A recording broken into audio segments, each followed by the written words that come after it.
It's 9 o'clock, so I'll call the meeting to order. And the first item of business is adoption of the agenda. Moved by Mitchell, seconded by McDonald, that the agenda be adopted as printed and circulated. Are there any issues with the agenda? All those in favor? Opposed? That's carried. And are there any declarations of pecuniary interest or the general nature thereof? Not seeing any. Minutes. Moved by McDonald, seconded by Mitchell, that the minutes from the June 15th, 2022 council meeting be adopted as amended. Are there any issues with those minutes? All those in favor? Opposed? That's carried. All right. So a whole bunch of timed items this morning, but starting off with 5 minor variances. Moved by Mitchell, seconded by McDonald, that the council meeting be adjourned at 9:01 a.m. for the purposes of holding a public meeting pursuant to the provisions of the Planning Act, and that council move into the Committee of Adjustment for the purpose of hearing minor variance applications. All those in favor? Opposed? That is carried. And Spencer, catch your breath.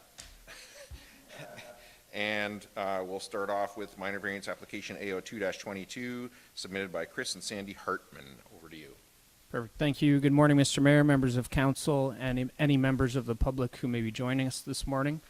The first application is application AO8-22 submitted by Chris and Sandy Hartman. It affects property on Road 88 in the Township of Zorra. And essentially what the applicant is looking to do here is seek relief from section 7.2.4 of the Township zoning bylaw in order to establish a second permanent dwelling. The property itself is about 48 acres in area. Primarily there's cash crop, and the applicant has included a letter for council's consideration today, just outlining the need for the second permanent dwelling. They were made aware that garden suite was an option, a temporary dwelling was an option. However, they've chosen to continue on the path of going for the second permanent dwelling. Based on the criteria that we have in place through the official plan, the application is not being supported today by staff. We feel that there are other alternatives available to the applicant. However, I would just want to note that if council does proceed to approve the application today, that a condition be considered just regarding the location of the proposed second dwelling that is generally consistent with what's shown on plate 3. This would simply ensure that if the new dwelling is constructed, it's generally kept in the same area as the existing buildings and structures on the property. As a result of circulation, no comments or concerns were received with respect to the application. However, yesterday I did receive a phone call from a neighboring resident. They were just generally asking about the nature of the application and wanted to know why the applicant required the second dwelling. That information is generally contained in the report. I did discuss that with the individual on the phone, and they didn't seem to have any issue with that. I'm happy to answer any questions that council may have of this application, and I note that Chris and Paul Hartman are both in the audience today to answer any questions. Thanks. Any questions from the committee for Spencer on this application? Paul. Just to the what you just mentioned there, Spencer, about the condition that possibly should be applied. What's the rationale behind that? Through you, Mr. Mayor, to Councillor Mitchell, the rationale behind that would be that if council did not impose such a condition, in theory the applicant could locate the dwelling in the middle of a farm field, for example, whereas if you make specific reference to, as generally shown on plate 3 of the report, you can be assured that it will remain in that existing built-up area on the property. Okay, thanks, Spencer. Any other questions for Spencer on the report?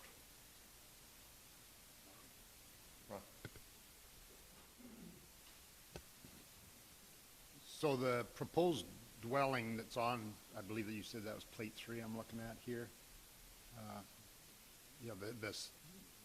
Plate 3. That's is okay at that location, or are you wanting that moved in farther amongst the buildings? Through you, Mr. Mayor, at the staff level, we don't have an issue with the proposed location. It's just the proposal in general that we feel is not supportable. However, if council chooses to support the application, that general location is supportable. So just to clarify then, Spencer, if the committee was to approve it, you would suggest that it be restricted to that location or tighter to the existing cluster of buildings? Through you, Mr. Mayor, that's correct. Okay, thank you. Any other questions for Spencer? Does the applicant wish to speak to their application?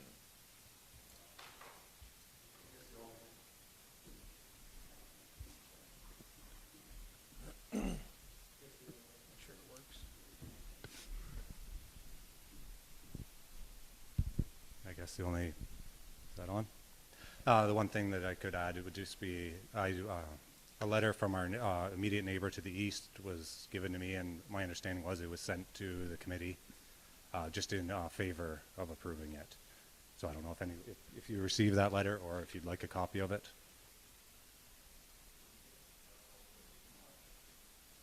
All right, yeah, she wasn't quite, she wanted to make sure that it came. She had sent it last week, she said. But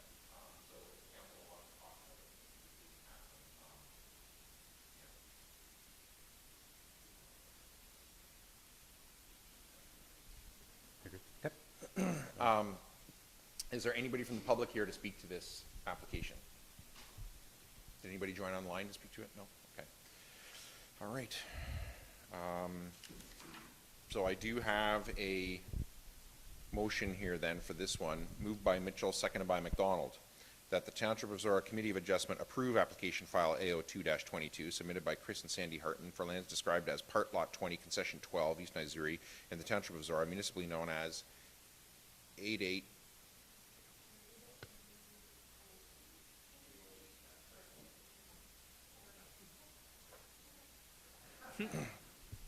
That the Township of Zorra Committee of Adjustment approve application file AO8-22 submitted by Chris and Sandy Hartman for lands described as Part Lot 20, Concession 12, East Nisuri, in the Township of Zorra, municipally known as 883212 Road 88, to facilitate the construction of a second single detached dwelling as described in report number 2022-271 as it relates to 1. Relief from section 7.2.4, number of accessory dwellings and garden suites per lot to permit a second permanent single detached dwelling on a farm. Paul, as mover, do you want to speak to that? First of all, I'd like to make an amendment to include the condition that was suggested by staff regarding the location of the building on the site. You're going to move an amendment to it? Or do you want to, you're going to move an amendment? Yeah, I'd like to include that in the motion that, Include it in it? yeah. All right, we'll bend the rules here this time. But technically, it should, having read it and it's on the floor, it should be an amendment, moved and seconded and voted on. But if everybody's agreeable, we'll just. Well, whatever the. No, the right we'll do it. procedure is. We'll do it. You get your one get out of jail free card. Okay. But next time it'll be one per term, let's say. Spencer, what was the wording there that you said we should include? That the location of the proposed dwelling is generally as stated on indicated? plate number, as shown on plate number 3 Okay. of report number 2022-271.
Moved by Mitchell, seconded by McDonald, that the Township of Zorra Committee of Adjustment approve application file AO8-22 submitted by Chris and Sandy Hartman for lands described as Part Lot 20, Concession 12, East Nisuri in the Township of Zorra, municipally known as 883212 Road 88, to facilitate the construction of a second single detached dwelling as described in report number 2022-271 as it relates to 1, relief from section 7.2.4, number of accessory dwellings and garden suites per lot to permit a second permanent single detached dwelling on a farm, with the condition that the location of the second dwelling be located as shown on plate number 3 of the application. Paul, as the mover, do you want to speak to that?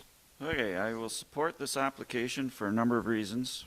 There's no agricultural land being taken out of production. There's no concerns from any of the agencies or neighbors that were contacted. As far as driveway, water and septic, and minimum distance separations, those appear to be all non-issues. The other options that were suggested were a garden suite or converted dwelling. I don't see why we would allow them to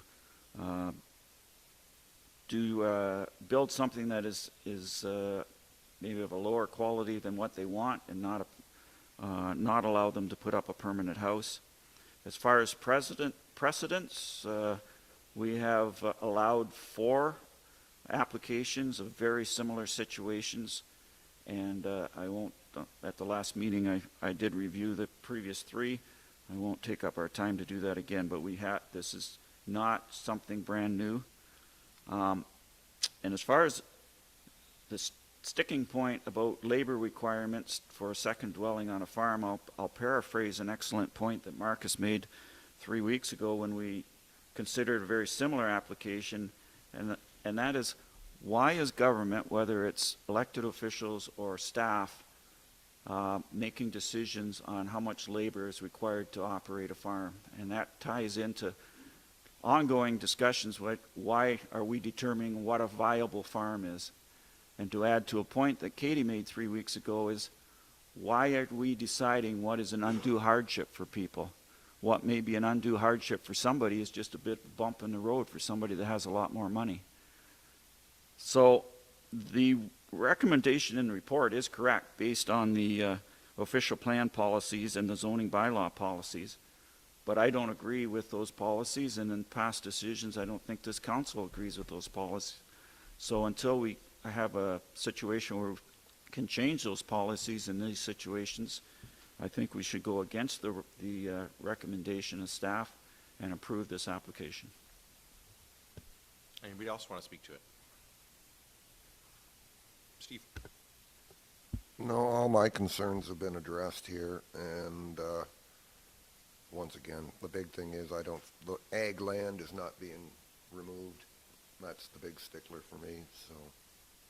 And I'd much rather see permanent housing than portable housing anyway. Anyone else? I'll read it again and call the question. Moved by Mitchell. Moved by Mitchell, seconded by McDonald, that the Township of Zorra Committee of Adjustment approve application file AO8-22, I did do that both times, submitted by Chris and Sandy Hartman to lands described as Part Lot 20, Concession 12, East Nisuri in the Township of Zorra, municipally known as 883212 Road 88, to facilitate the construction of a second single detached dwelling as described in report number 2022-271 as it relates to 1, relief from section 7.2.4, number of accessory dwellings and garden suites per lot to permit a second permanent single detached dwelling on a farm, with the condition that the location of the second dwelling be located as shown on plate number 3 of the application. All in favor? Opposed? That is carried. So, that's approval with the condition that was placed on it by the committee. So just follow up with Spencer and or Mike Hughes in building. There is a waiting period for people to appeal it, so just want to make sure that that's all clarified, and then you'll be good to go. They'll look after you, okay? Okay. And Spencer, 6.1B, minor variance application AO9-22 submitted by Kingwood Riverside Towns, and they're participating virtually, and are they here and they're in?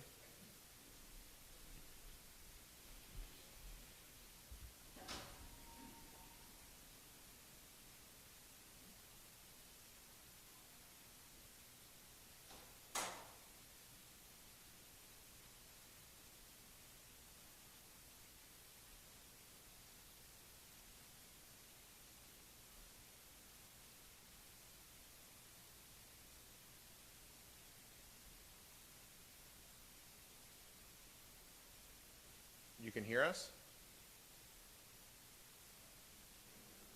Oh, can you just unmute? I just want to make sure that we can hear you before we go ahead to the planning report. Might be us. Okay.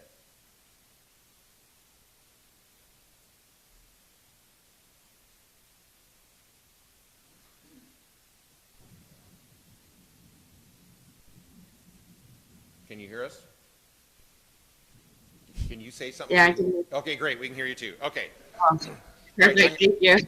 I'm going to go over to the planner now for his report, and we'll come back to you in a minute, okay? Sounds good, thanks. Over to you, Spencer. Thank you, Mr. Mayor. Before we take a look at application A0922, we need to give credit where credit is due. The author of this report was Haley Halama, who is here today. She's our student planner. And also here today is Amy Hartley, who's our Land Division Secretary Treasurer. Amy will be attending planning school in the fall, so I think it's prudent that they come and get this kind of exposure. So thanks very much to Haley for helping out with some of the reports today, and for Amy for her ongoing work at the county. Application A09-22 is an application from Kingwood. Council will be very familiar with this project. This application today relates to Phase 1A of the townhouses on Middleton Street in Thamesford. And more specifically, this is a case we might want to call it retroactive minor variance, if you will. This is a case where the specific frontage requirement of 5.5 meters was set in place by council last year. And as a result of the survey work being finalized and confirmed, it came out that it's just over 5.4 meters rather than the 5.5 which is requested. This is a deviation of about no more than 4 inches, no more than the length of your pen. These dwellings themselves have been constructed, so this is a very straightforward application. However, I'm happy to answer any questions that council or the committee rather may have today.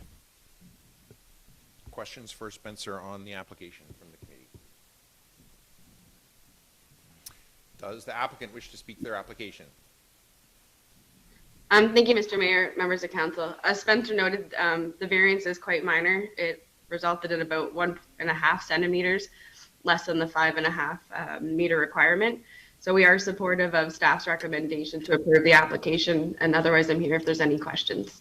Thank you. Are there any questions from the committee for the applicant?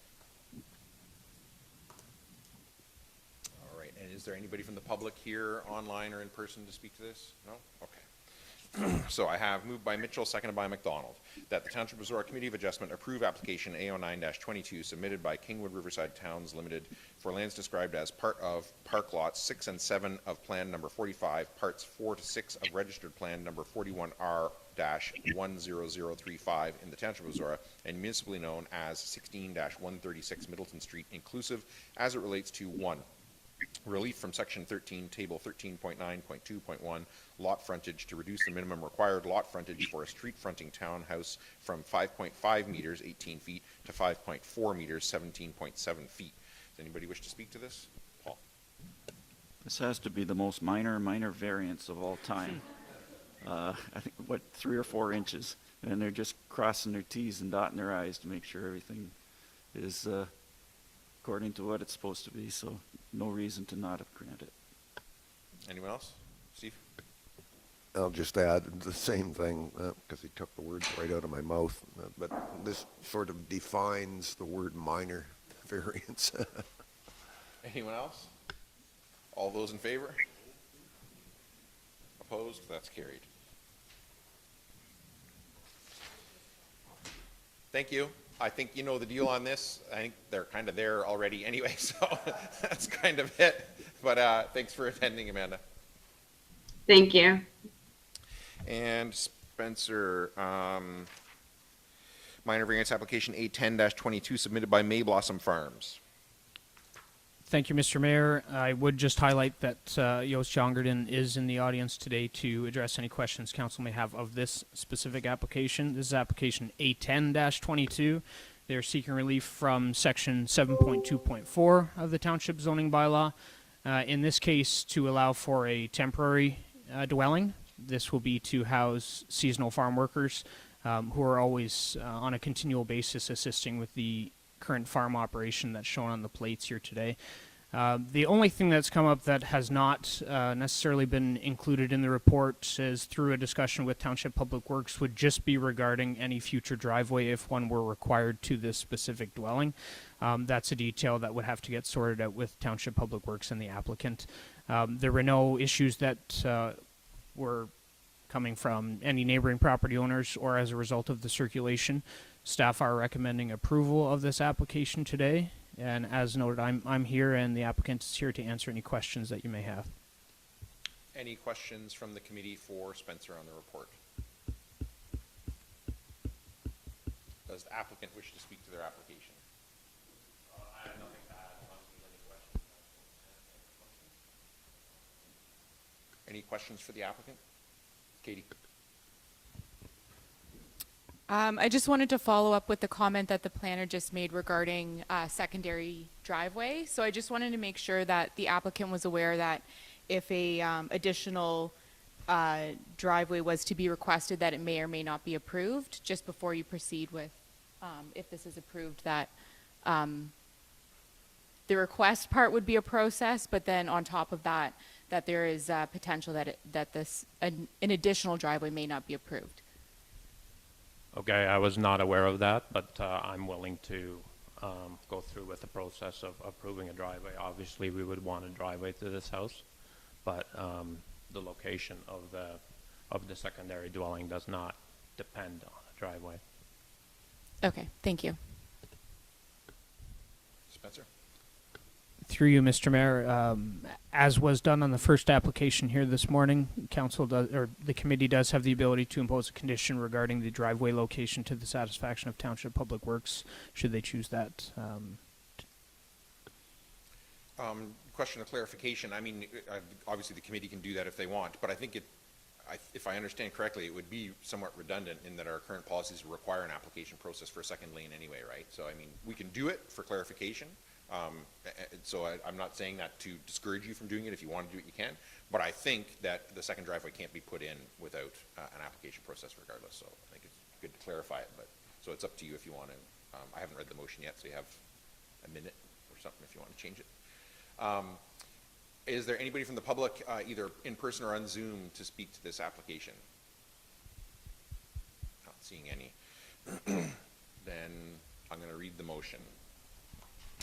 Moved by McDonald, seconded by Mitchell, that the Township of Zorra Committee of Adjustment approve application file A10-22 submitted by Mayblossom Farms Incorporated, Joost Jongert, for lands described as Lot 18, Concession 1 Embro in the Township of Zorra, municipally known as 316079 31st line in the Township of Zorra, as it relates to 1.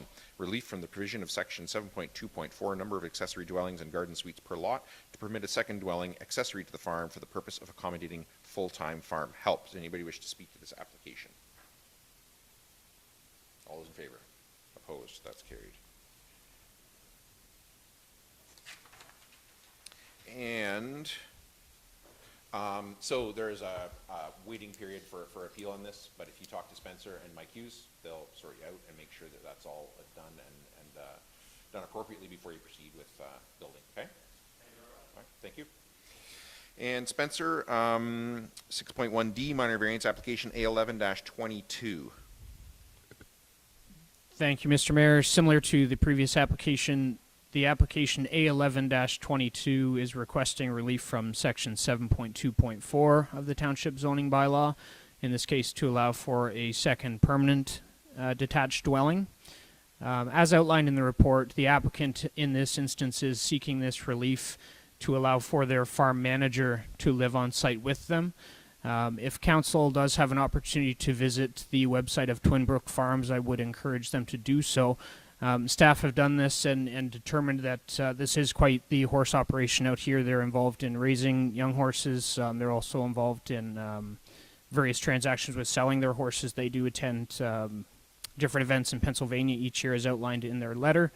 And at any point in time, there could be up to 100 horses on this property. As a result of the circulation, there were no comments received from any neighboring property owners, and at the staff level, there were no concerns from township staff nor county staff. We are supportive of this application here today. I don't believe the applicant is available. However, I can do my best to answer any questions. Oh, the applicant is here, so please feel free to direct any questions at myself or, more appropriately, at the applicant here today. Any questions for Spencer on the report? Not seeing. Does the applicant wish to speak to their application? I just wanted to add that our town manager is also our daughter. I think I said that in the letter. And it's time to need no space. So, and it's close, and I also in the letter, we will be putting in its very own septic and well system as well. Are there any questions from the committee for the applicant? All right, and is anybody here from the in the public, either in person or online, to speak to this application? Not seeing any. Then I have moved by Mitchell, seconded by McDonald, that the Township of Zorra Committee of Adjustment approve application file A11-22 submitted by Rob and Tammy McNiven for lands described as Lot 7, Concession 3, Embro, in the Township of Zorra, municipally known as 335422 33rd line, as it relates to 1. Relief from the provisions of section 7.2.4, number of accessory dwellings and garden suites per lot to permit a second single detached dwelling on a farm. Does anybody wish to speak to that? All those in favor? Opposed? That's carried. So, as I said to the previous applicants, there's a waiting period for appeals, but if you follow up with Spencer and or Mike Hughes before proceeding, they'll make sure that you follow those rules and you're good to go then, okay? Thank you very much. Thank you. And Spencer, last minor variance, application A12-22. Thank you, Mr. Mayor. The final application this morning is A12-22. This is an application submitted by Crystal and Ken Finch and affects property at 117 Argyle Street in Embro. The applicant in this instance is proposing to build an accessory structure. The overall size of the accessory structure is such that it requires a few different areas of relief. Those are outlined in the report. As a result of circulation, there were no comments or concerns received from any members of the public. At the township staff level, there was some discussion with Township Public Works regarding the encroachment into the site triangle. However, it was made clear by Township Public Works staff that they don't perceive this to be an issue. There is sufficient room at that particular intersection that this shouldn't have any negative impact. The same is true of the other areas of relief being sought today. The applicant, I believe, is here today to speak to the application if any questions do arise, as well as I'm happy to answer any questions. However, staff are supportive of the application, and we have no major issues to highlight for you. Any questions from the committee for Spencer on the report? Does the applicant wish to speak to their application? Any questions for the applicant from the committee? Is there anybody from the public in person or on Zoom here to speak to the application? Moved by McDonald, seconded by Mitchell, that the Township of Zorra Committee of Adjustment approve application A12-22 submitted by Crystal Finch and Ken Finch for lands described as Lot 8, R Plan 39, and municipally known as 117 Argyle Street, Embro, in the Township of Zorra as it relates to 1. Relief from Section 5.1, Table 5.1.1.3, Regulations for Accessory Uses, I, to increase the maximum permitted height for an accessory structure from 4.0 meters, 13.1 feet, to 4.45 meters, 14.6 feet. II, to increase the maximum permitted gross floor area from 10% to 10.4%. 2, relief from Section 11.1, Table 11.2-R1 zone provisions 1 and 2 to reduce the minimum required front yard depth from 10 meters, 32.8 feet, to 2.24 meters, 7.3 feet, to reduce the minimum required exterior side yard depth from 10 meters, 32.8 feet, to 4.79 meters, 15.7 feet. 3, relief from Section 5.22, site triangles, I, to reduce the required distance measured from an intersection from 9 meters, 29.5 feet, to 7.95 meters, 26.1 feet. Does anyone wish to speak to that application? All those in favor? Opposed? That's carried. And so, talk with Spencer and or Mike Hughes before you proceed. They'll make sure you're good to go, and then you're good to go. Okay? Thank you. And thanks, Spencer. You're welcome. And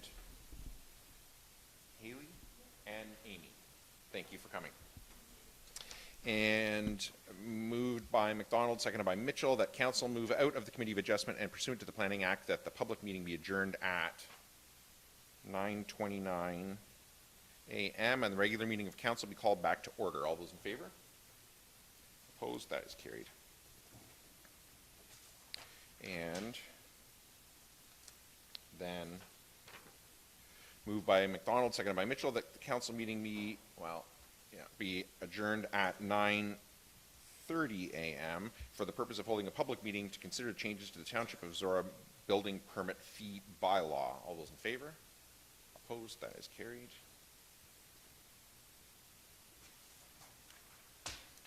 And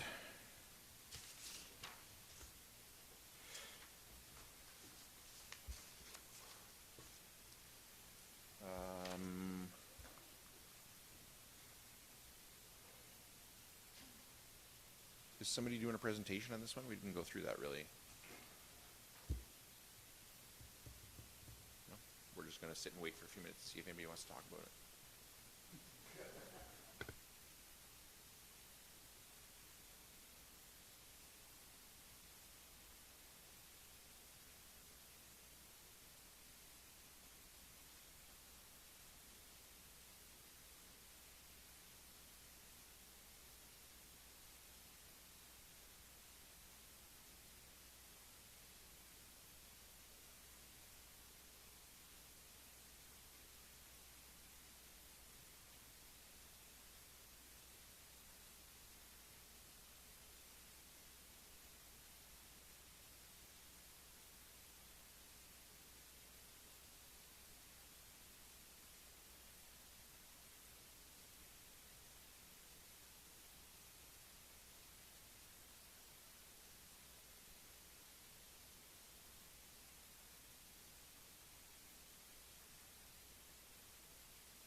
Good enough. Moved by McDonald, seconded by Mitchell, that council approve the proposed building permit fees and that staff be directed to prepare the necessary bylaw. Anybody want to speak to that? All those in favor? Opposed? That is carried. And moved by Mitchell, seconded by McDonald, that the public meeting be adjourned at 9:35 a.m. and the regular meeting of council be called back to order. All those in favor? Opposed? That's carried.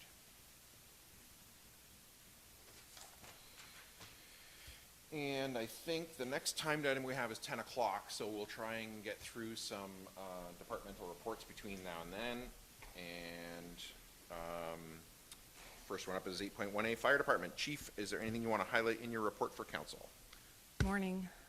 A couple items to highlight. 5301 is our new truck that's been ordered for the Uniondale station. It's coming along nicely, and the group will probably head down for a mid-construction meeting here shortly to just check up. But the communication's been great. We're getting lots of pictures, and so far so good.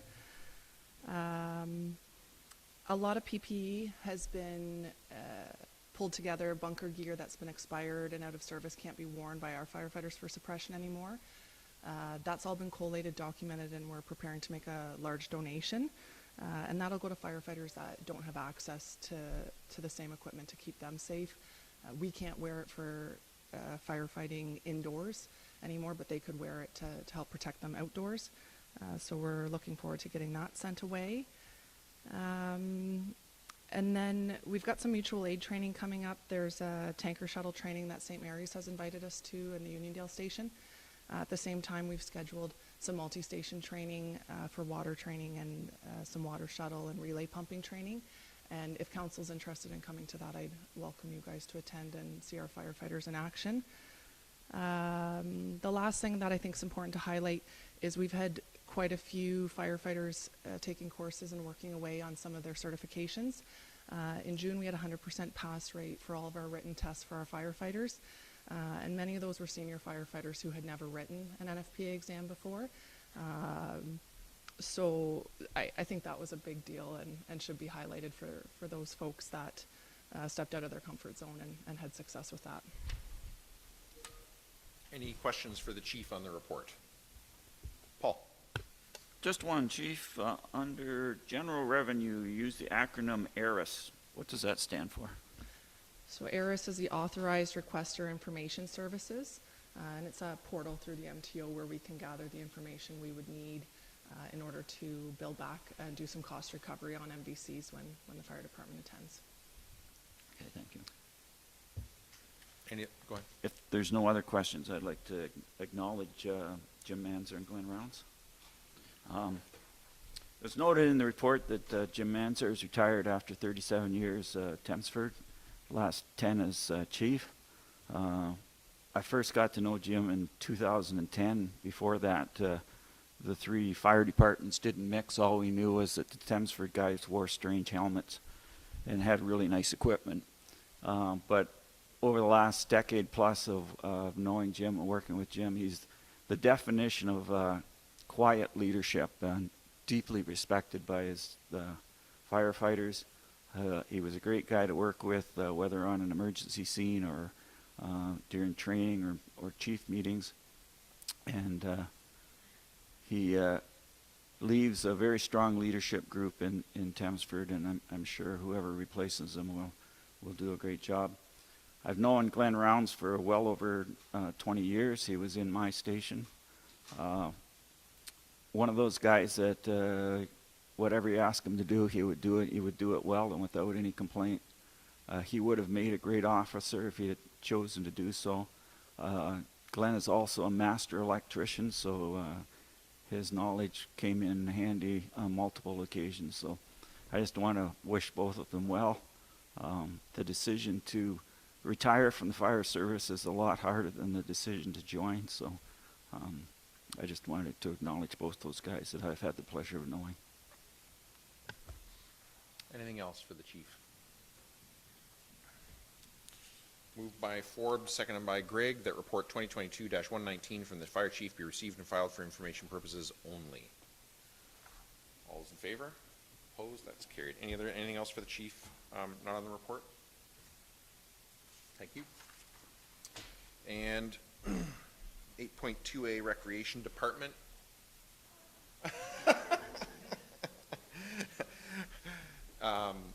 Steph and/or Jason, whoever wants to, is there anything you want to highlight in that report for council before I ask them for questions? No, it's pretty straightforward this month. Questions from council on the report?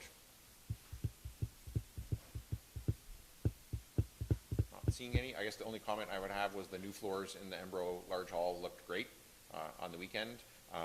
Any feedback from staff or patrons of the event afterwards or during?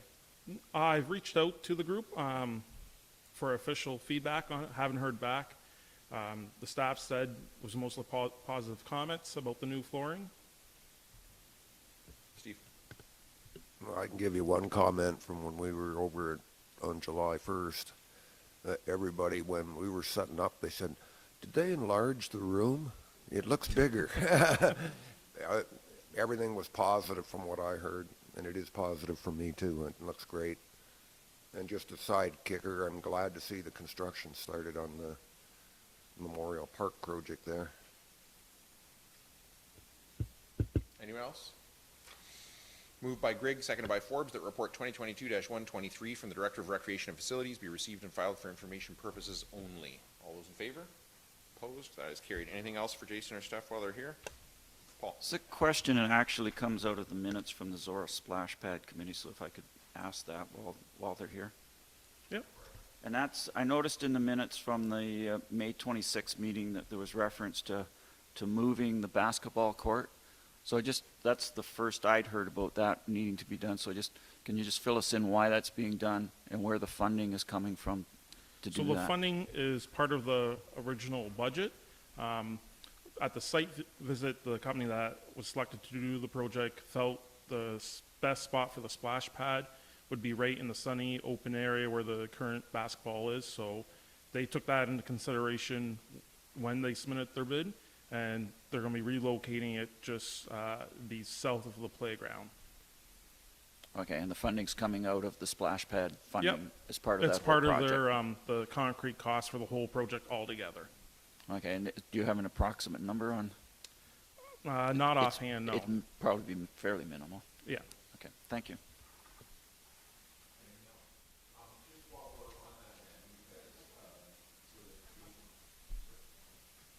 While we're on that then, because there are two other ones that come up later on under boards and committees. So Zorra Multi-Use Courts Committee, and I guess that's it. Any questions for Jason or Steph on either of those while they're here? Then they don't have to hang around or try and get them back for later on. No? Okay. Thank you.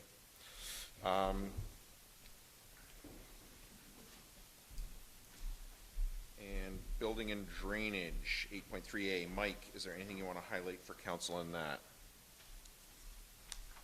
Just numbers are up and a little bit of information that we think July 20th to 27th people will be moving into the Kingwood area. We'll see. Any questions for Mike on the report? Okay. Moved by Forbes, seconded by Grigg, that report 2022-118 from the Chief Building Official Drainage Superintendent be received and filed for information purposes only. All those in favor? Opposed? That is carried. Any questions for Mike not on the report? Not seeing any. Thanks, Mike. Thank you. And 8.4, Public Works Department A, monthly report. Steve, is there anything you want to highlight for council there? No, nothing to highlight. Questions for Steve on that report? Paul? Yeah, Steve, obviously when the big storm hit May 2-4 weekend, there was a bunch of overtime to clear the immediate hazards. You noted that it's an ongoing project. Are crews being able to get that work done in the regular time, or are we going to have a budget implication with overtime to get that work done? No, we're just working our regular hours at it on a daily basis when we have staff to do it. As I say, all the major areas that were a hazard to the roads have been cleaned up already. It's just the remaining areas that need to be cleaned up that we'll be working well into probably fall and maybe even winter on. So the slow part was we had to outsource some of the trees that were damaged, but still hung up on other trees that we had to outsource other companies. We're still waiting on some of those to be removed yet, but we're picking away at them as quick as we can. So it's one of those days when you don't have a whole lot to do, you Like go do yesterday, that. a rain day was a good day to get at some more of it, so. Right, okay. That's good. Not that there's many days where you don't have anything to do. true. Didn't want to imply that. Any other questions for Steve on the report? Steve? This is just a general one. The bridge repairs over on the 47th south of Bromar, I remember seeing all the notices going up, and I've driven past numerous times. I never seen any activity. Is it done, or is it going to be done? No, it's to start in about 2 to 3 weeks. There will be no road, no issues with the access through the road for the first month of the construction. They'll be working off the road at it, and then after that there'll be notifications going out of the road closure for an additional month. But no, it hasn't started yet. Okay, I was just curious. Anything else for Steve on the report? Moved by Grigg, seconded by Forbes, that report 2022-116 from the Director of Public Works be received and filed for information purposes only. All those in favor? Opposed? That is carried. And Steve, ZMF update. Is there anything you want to highlight for council on that? Not at this time, no. Questions from council on that report? Paul? 2 questions, Steve. What's the latest on the ongoing saga of drilling geothermal wells? I wish I had more to report. I was at a meeting yesterday, and there's not a whole lot more information. They're currently doing thermal testing on the existing wells, or some of the wells, to see what kind of conductivity from geothermal conductivity we are getting from those wells. I think the intent is to see what the wells are producing now, and if there's enough wells drilled to heat the building, they'll stop drilling. If there isn't, then they'll continue drilling. So that's where we're at right now, but we're waiting on the data from those tests. So did they tell you how many they've got done? There was 44 supposed to be. How far? Exactly half. There's 22 drills. Okay. Holes, yeah. And there's a possibility that might be. When during the very first test, way back when, if we remember, Yeah. The results came extremely high. Like they were really actually quite amazed at how high the conductivity was of the aquifer in that area. So they're pretty confident that they'll have enough out of what holes we have, but we will wait to see on that data. And we want to make sure that we do have enough. And Right. Yeah. So is there a potentially significant savings there if they don't have to drill the other 22? absolutely, there should be. That's the best news you've given us on geothermal in a long time. And my other question, Steve, is do you have an estimated date when you're going to be able to move in? We've been waiting a long time for this, or you've been waiting a long time for this. No, I don't have an exact date yet. Right now, we're waiting on, there's no hydro to the building yet and no potable water to the building yet. The hydro is the biggest holdup because the pumps won't run the water. So we don't have a date when hydro's we were supposed to be installed in the spring, and we're still waiting. So I think the big storm affected them as well, and that's the excuses we're hearing from hydro, that there have been delays on staff with that issue as well. But unfortunately, we can't occupy the building till we have those two things up in operation. Okay, the wait continues. And the Thanks, wait Steve. continues. Agreed. Anything else for Steve on that report? Katie? Steve, so we have 22 drilled so far out of the 44, and we're testing to see where we're at. How long have we been sitting at 22? We brought in, or were authorized to bring in, a second piece of apparatus for drilling. Has there been any movement on drilling at all in the past Since they month? brought in the other rig, there's been an additional 11 holes drilled. Since that 22 holes that we're currently sitting at, we've been sitting at that for a month now. At the May 21st storm, his rig got hit by lightning, so it's out of service right now, and we're just waiting on these tests to see what direction to go next. So he could have to go back to drilling. So.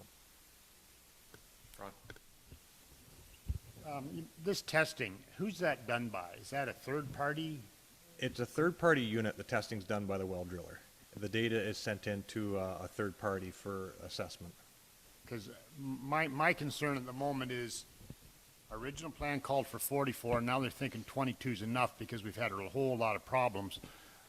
And I would really hate our staff to be a little chilly in January in that building. Like, we want to be real sure that 100%, I agree. because to go from 44 to 22, that's, somebody really overthought the whole thing in the beginning, or it just And raises red flags. And you raise a very good point. At the very beginning, when they estimated the 44 holes, they didn't have any actual geothermal testing in that area defined yet. So they estimated to the maximum amount of wells required for this size of building at an average geothermal conductivity out of the ground in that area. So, like I say, nothing is, no date is back yet, and I'm, we are very cautious about, we don't want to just be a little over the amount that needed. We want to make sure we have sufficient amount, because we really don't know what heat requirements we're going to need in this building for a year, right? We got to get through winter to really know. So I don't want to be coming back to this a year later saying we got to drill more holes.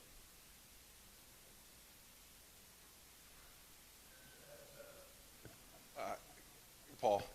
So basically, you're telling us the same thing that the solar panel people told us, that how much we need and how much we produce out of these systems is both estimates, educated estimates, but until we actually get it in operation, we won't know for sure. Exactly. No, exactly. Either need or production.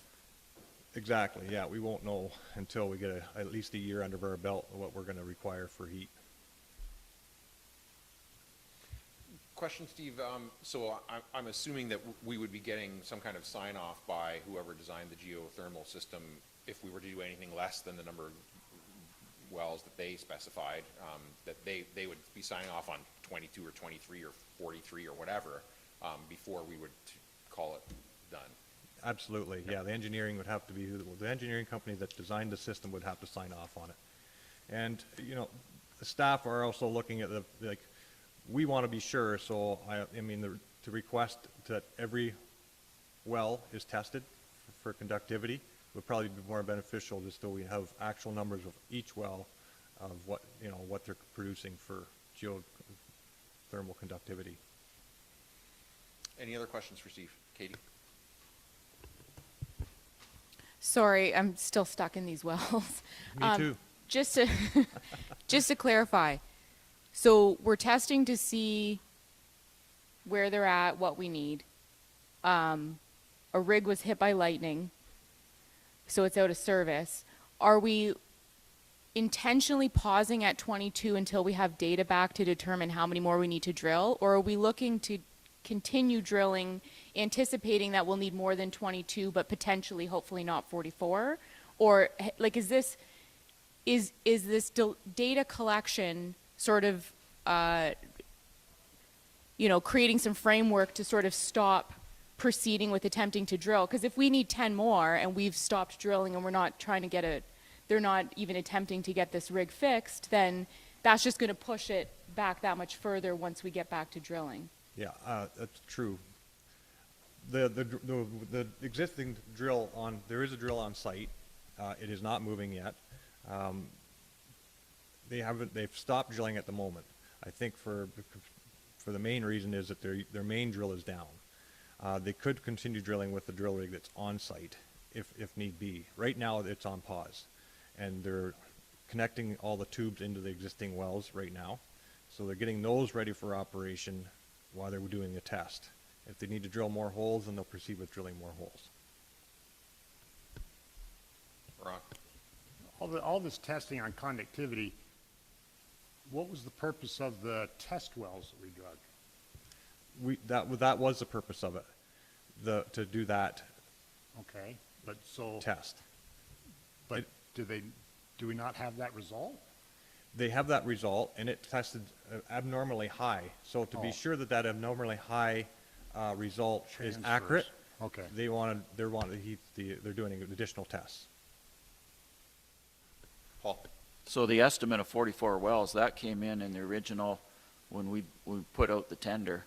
Prior to testing. Before the test wells, which I think they forgot to include The before we had that information, so we've been stuck on this 44 number Correct. all along, and now we're getting more information. So during the tendering process, we, if you remember, we tendered both systems, geothermal and non-geothermal. So the engineers, because the test is about $20,000, and if instead of going through that test and not using that system, they didn't think it would be prudent to be spending that money in the event of not going with the geothermal system if we've gone back to the conventional system. That was the reason why they didn't originally do the test. So they designed it on an average. Okay, it's good. Any other questions for Steve on that? Moved by Forbes, seconded by Grigg, that report 2022-117 from the Director of Public Works be received and filed for information purposes only. All those in favor? Opposed? That is carried.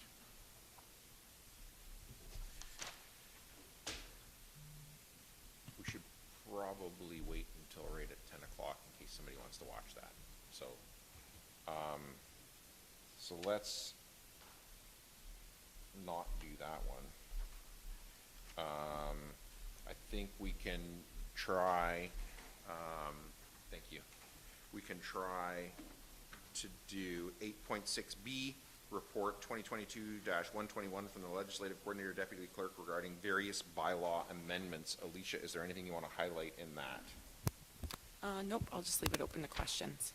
Questions from council on that report? Moved by Forbes, seconded by Grigg, that council enact the following. 1, bylaw 45-22, a bylaw to amend fencing, bylaw 42-20. 2, bylaw 46-22, a bylaw to amend the parking, standing, and stopping of vehicles, bylaw 48-20. 3, bylaw 47-22, a bylaw to amend the civil marriage solemnization, bylaw 74-12. And 4, bylaw 48-22, a bylaw to amend the 2018-2022 board and committee appointments, bylaw 73-18. Does anybody wish to speak to that? Katie. So I missed the boat on this, but I'm going to ask if I can ask a question of staff prior to voting on this one. So the only question or concern that I had coming from this, I think the identifying the no overnight parking at the arena is going to be very important, especially, we've got families moving in starting hopefully next week in Tempsford. The only concern I had is that with some of the large events, we do have with alcohol consumption that people do park in the parking lot and walk home, which I think is really key to having safe events happen. So my question is, will there be a method of being invited to apply for an exemption to promote safe consumption practices at large events where event organizers are made aware that this is an option and that the exemption event specific is something that can be easily triggered? So when Matt and I chatted about this was a concern that we wanted to make sure that people attending these events, that if there was alcohol being served, that they would still be allowed to park overnight, because we don't want residents to feel that they have to drive home. So the wording in here we used is unauthorized. So our interpretation of that would be that events being held at the TDRC are authorized events, and that those patrons would be able to park overnight. We still need to work out sort of how we would police who is parking there overnight for events and who is just using it as overflow parking. I would have to chat with both Matt Brown and Paul over how to police that. Anyone else? Paul. No, I just comment that this is kind of the inside baseball stuff that takes place behind the scenes that our staff works away on and make sure every word works and cover little details like Katie just brought up, and nobody out there sees that this happens unless they're not happy with something that happened. And so just compliment the staff for the work done on this. Thanks for that. Anybody else? All those in favor? Opposed? That is carried. And we're going to jump down then to briefly to 10, boards and committees. 10E, Zorra Multi-Use Courts Logo Contest winner. Finley. How are you? Good. Excited? Good. We're excited. I'm looking at it right here. Can we get it on the screen up there so everybody can see it? 10E, right? Yeah.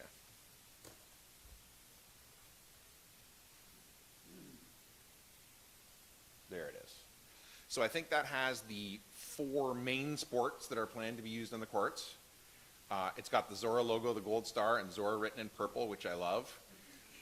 So I want to thank you for putting the effort into doing this. Obviously, you know, it was chosen as the winner, so people think it's pretty good. You're going to see it all over the place now that it's been chosen. It's going to be in social media. It'll probably be in, I guess, depending on the seasons, it'll be in Zorra Now magazine when that comes out. The next one will be fall, so it'll be in that magazine in the fall. I don't know where it'll be. Maybe not front page, maybe second page, I don't know, but so you're going to see it all over the place now, and it's really important because it's going to help the committee to get people to recognize that logo and come out and volunteer and open their wallets to donate money to get that multi-use court to actually be built. So you're really making a difference here. I mean, you've drawn a beautiful picture, but it's also going to actually make a thing happen. It's going to be effective in making a thing happen. There's no multi-use court right now. When this is done, partially because of your logo, there will be a multi-use court. So congratulations and thank you. And if you want to come up here beside the Zorra thing, I'm going to give you a presentation, okay?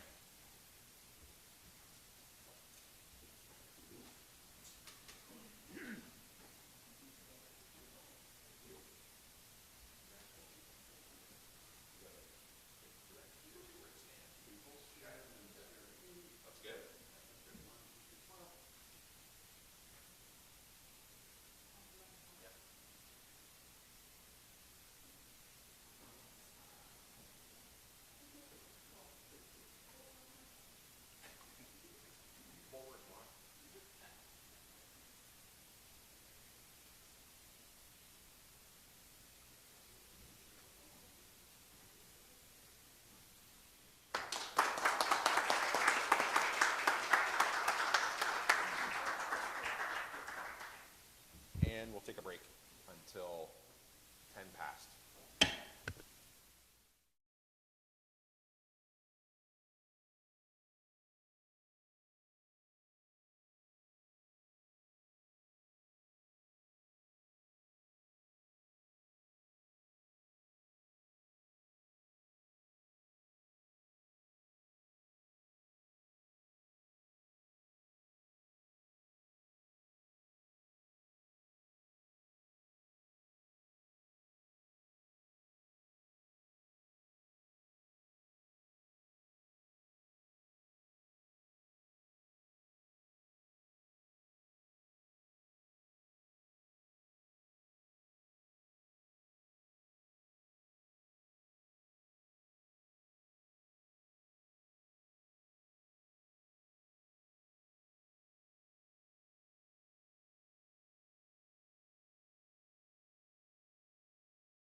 So 10:15, I'll call the meeting back to order.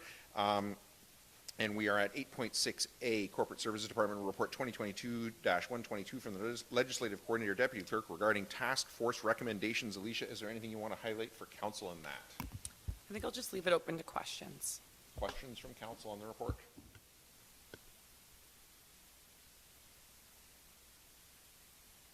Why were you gonna pick the cultural mapping as the trial? That seems like a rough first kick at the can.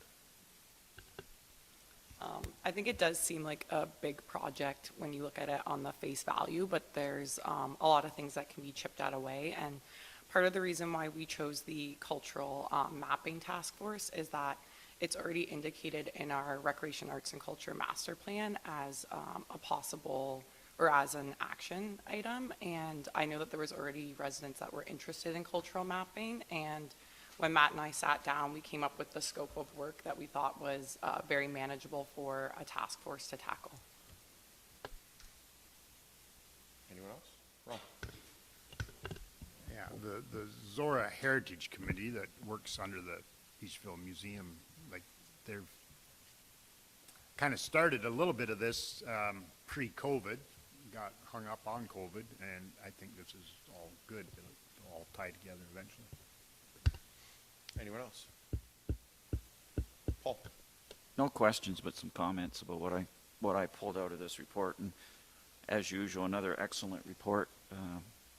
And I really appreciate the amount of research that went into checking out the Ontario Municipal Act, the Ontario Ombudsman, and the International Association of Public Participation, which I didn't know existed. But just doing that background research that makes sure whatever we do is going to meet whatever legislation is out there, so that we don't have conflicts in the future. And I agree with the it's all about achieving the goal of public input within these legislative frameworks that we have. And I agree with we've had this discussion before, but it was brought out in this report that the two big problems with the committees that we decided not to continue with was that they were too formal and there was a lack of focus. And this hindered the participation and input from the committee members to council. So we weren't getting the information and the advice that we were hoping to get from these committees. And so what was happening was on these advisory committees, at least the one I sat on, was that they tended to be staff and driven by staff and by the council members who are on them, whereas what we wanted and what we're going to get from these task forces is it's going to be concerned citizens that are going to drive the issues.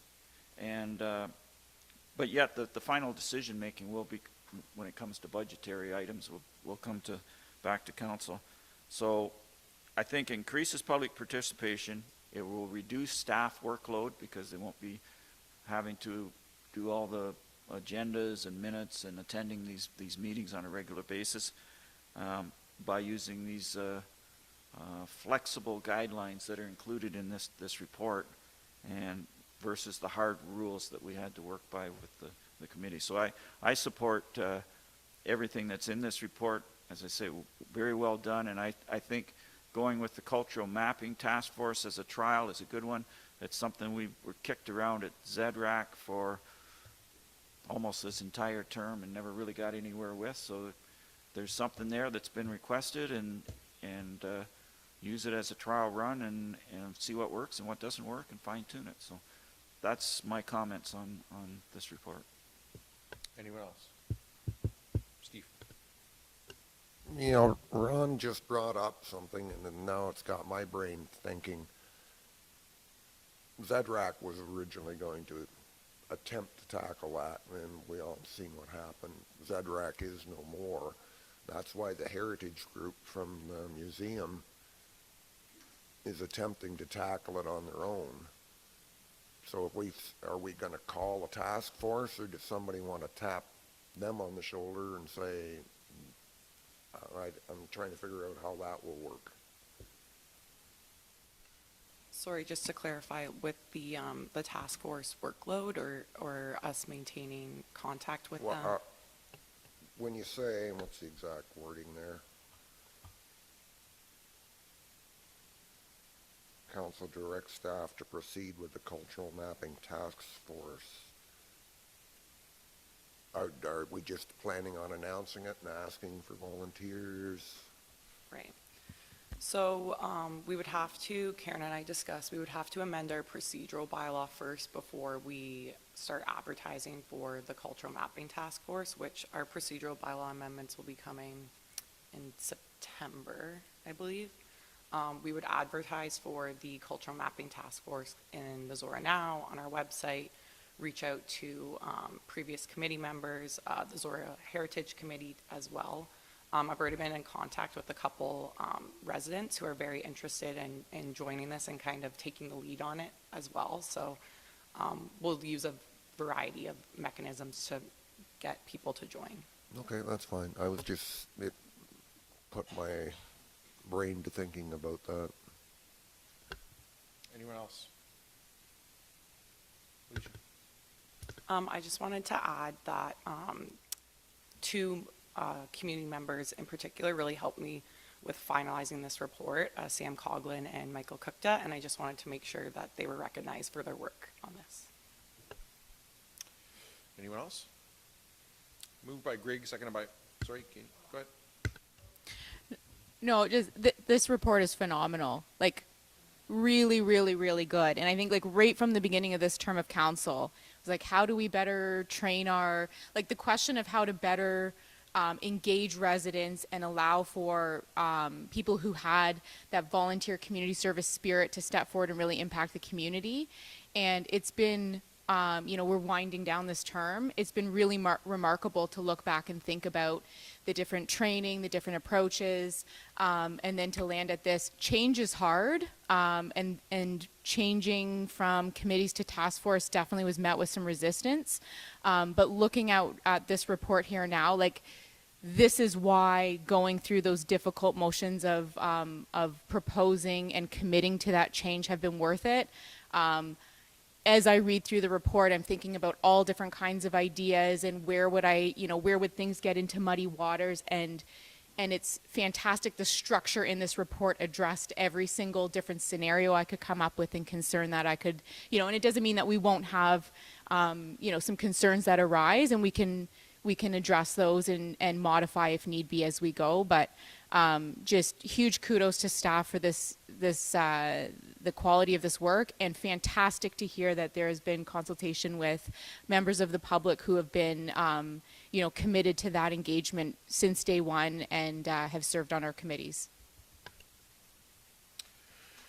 Moved by Grigg, seconded by Forbes, that council receive and file report 2022-122 from the legislative coordinator deputy clerk, and that council direct staff to proceed with the cultural mapping task force as a trial for Zorra task forces, and that council direct staff to proceed with changes to the procedural bylaw as outlined in report 2022-122. Does anybody wish to speak to that?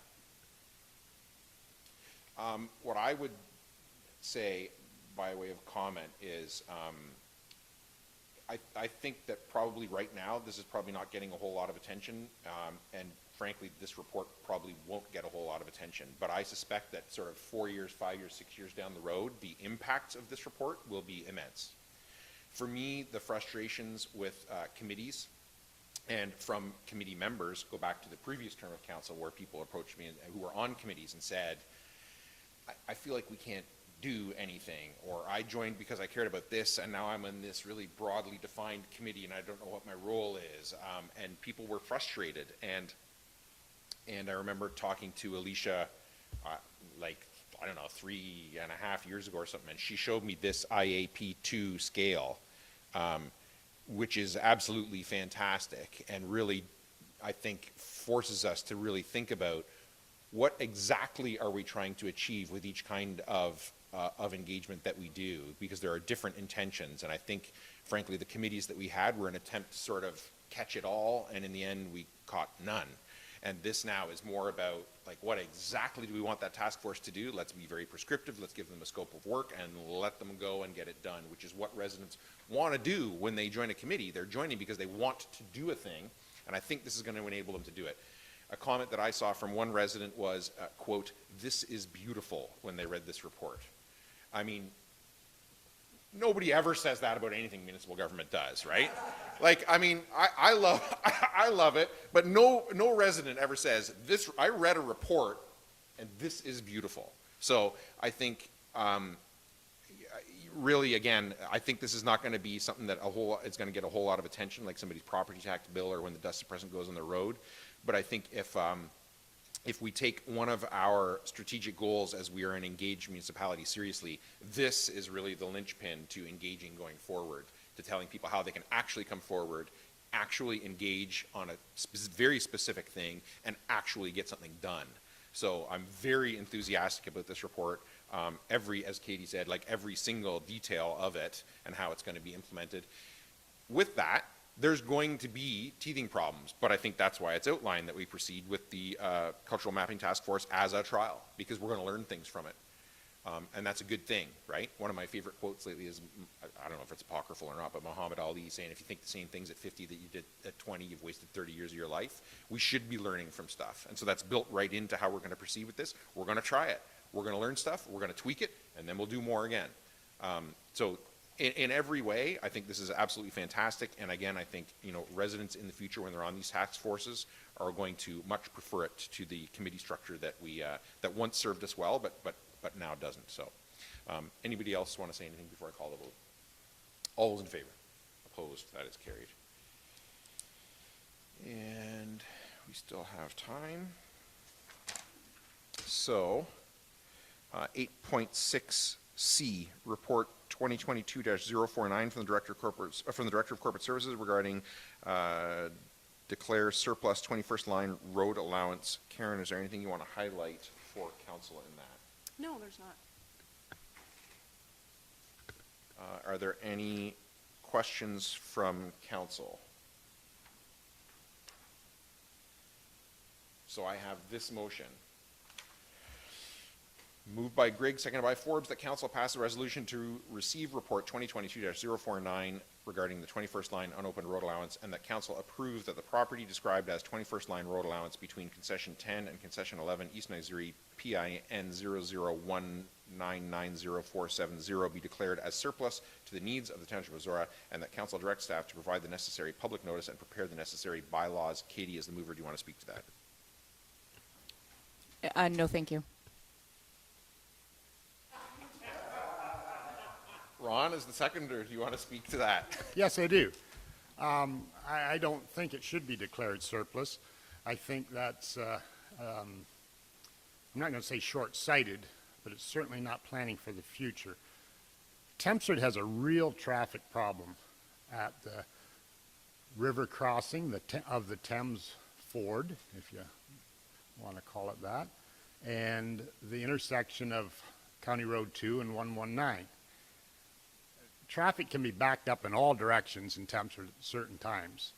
We are adding houses in Cold Springs. We got a new development west of Banner Road. I don't think this should be sold, because I can see a bridge being there someday. Traffic will come down 119 from the north before it ever, and instead of being in the center of Tempsford, the truck traffic and everything, it can head to Woodstock and go on to Ingersoll. I mean, this is a lot bigger than just selling old road allowance. Tempsford's going to need something, not today, not tomorrow, but in 20 or 30 years. We can sell it today and we can expropriate it. Well, somebody else can expropriate it in 20 years or 25, 30 years to build a bridge there. The development of Tempsford, from my opinion, is going to be on the east side of the river eventually because of old gravel pits. If the Council of Zorra truly believes that we shouldn't be building on good agriculture land, the land that's been recently sold, the Manzer Farm and the Wilson Farm, those one, although the Wilson Farm's already zoned for development anyways, there's nothing we can do about that. We should be looking at those old gravel pits on the west side of, or on the east side of the river. with that comes a whole bunch of different traffic patterns, and for that reason, I don't think we should get rid of that piece of road allowance. And there is a motion, a second motion, to deal with that if this motion that you read is defeated. Does anybody else want to speak to that?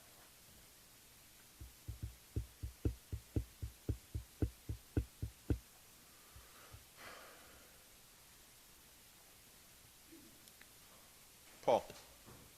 Yeah, this throws a curveball into what seemed to me a pretty simple slam dunk decision here, but maybe Ron does have a point that we need to look further down the road, pardon the pun, but I'm not quite sure what my position is on it right now. Question that I have, is there any time sensitivity to the issue right now? I'm just wondering if council was to decide to ask for another report, defer, anything like that, I want to understand what the options are if they did that. No, other than the applicant being keen, obviously, but no, nothing.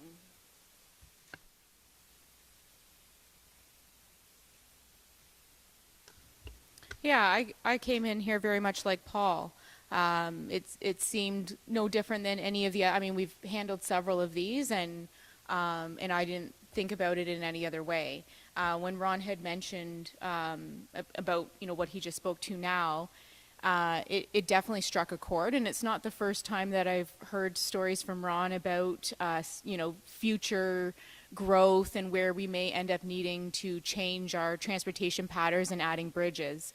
My concern is, you know, I think maybe there is justification to sort of pause this right now and have a closer look. What he's proposing could be a good solution to accommodate better traffic flow with future growth. You know, maybe it's this site, or maybe it's other roads or future bridges spanning the Thames River in other areas surrounding the village that will help, you know, mitigate this. This would be, I mean, we're talking about a township road, but what we're looking at would be a county initiative. So there would be a little bit more consultation than just something I think that we're prepared or well-versed enough to be really making a decision here today whether or not this is viable for the future. So there is another motion that's sort of sitting in the wing if this one is defeated, but I would also be in support of just deferring this application to our next, not the special council meeting, but our regular meeting of council in August, just because this concept has come so out of left field for me that I would really feel more comfortable making a decision about what the next steps are if I've had a little bit more time to really look at what our options could be or what we want to ask for. Anyone else? Did you want to say something? No? Anybody else? Paul? No, I agree with, this is rare, but Katie and I are on the same path here.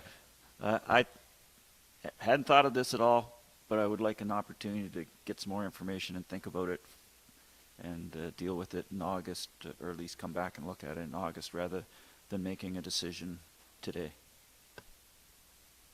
So, I guess the motion is on the floor.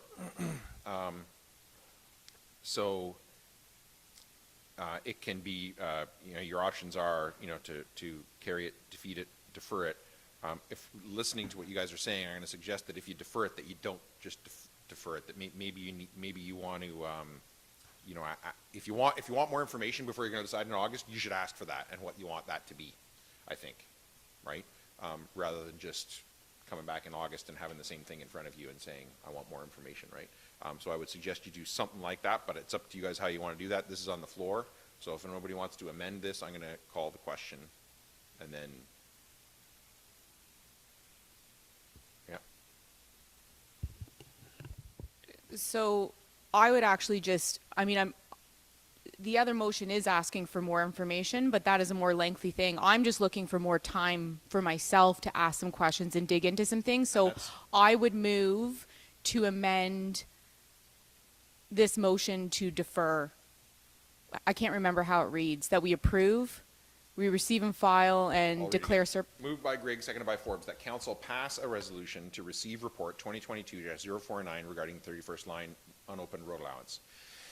And that council approve that the property be described as 21st line road allowance between concession 10 and concession 11 East Nizeri, pin 0019900470 be declared as surplus to the needs of the township of Zorra, and that council direct staff to provide the necessary public notice and prepare the necessary bylaws. So you can move to defer this, you can carry it, you can defeat it, you can move an amendment now and change it. If you defeat it, somebody could put something else on the floor to do something different with it. Those are your options. So I could call the vote now and it gets carried, and then staff go in and do this. I could call the vote and it gets defeated, and somebody could say, I think we should do this.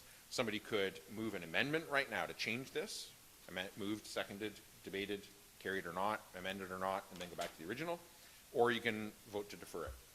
Those are your options. procedural question. So I understand the voting on it or amending it. To defer it, how do we defer? How do we trigger the vote to defer it? I amend to defer the entire motion as written? How does that work? How do I defer? Wouldn't she just move to defer, and then if somebody seconds to defer, then we would just vote, and then it's deferred? Okay. So I will. Because it's on the floor now, right? So it's council's now, so we can't just move it aside. Like.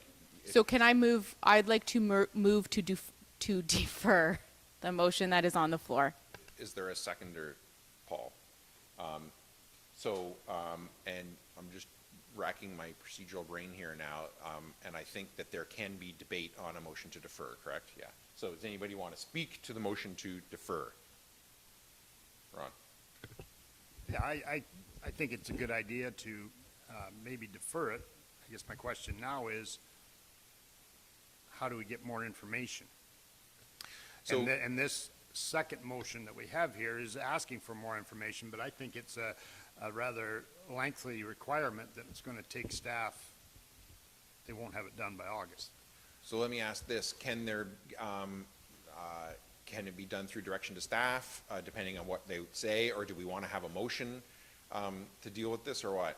Like my gut is there should be a motion. If I'm hearing like that this is detailed, I think it should be explicit, because what I would suggest to you is that it would not be good for us to defer this, get it in August, and say, oh, I was hoping this would have whatever, and then it's September. I think if we want it, we should be clear what we do want.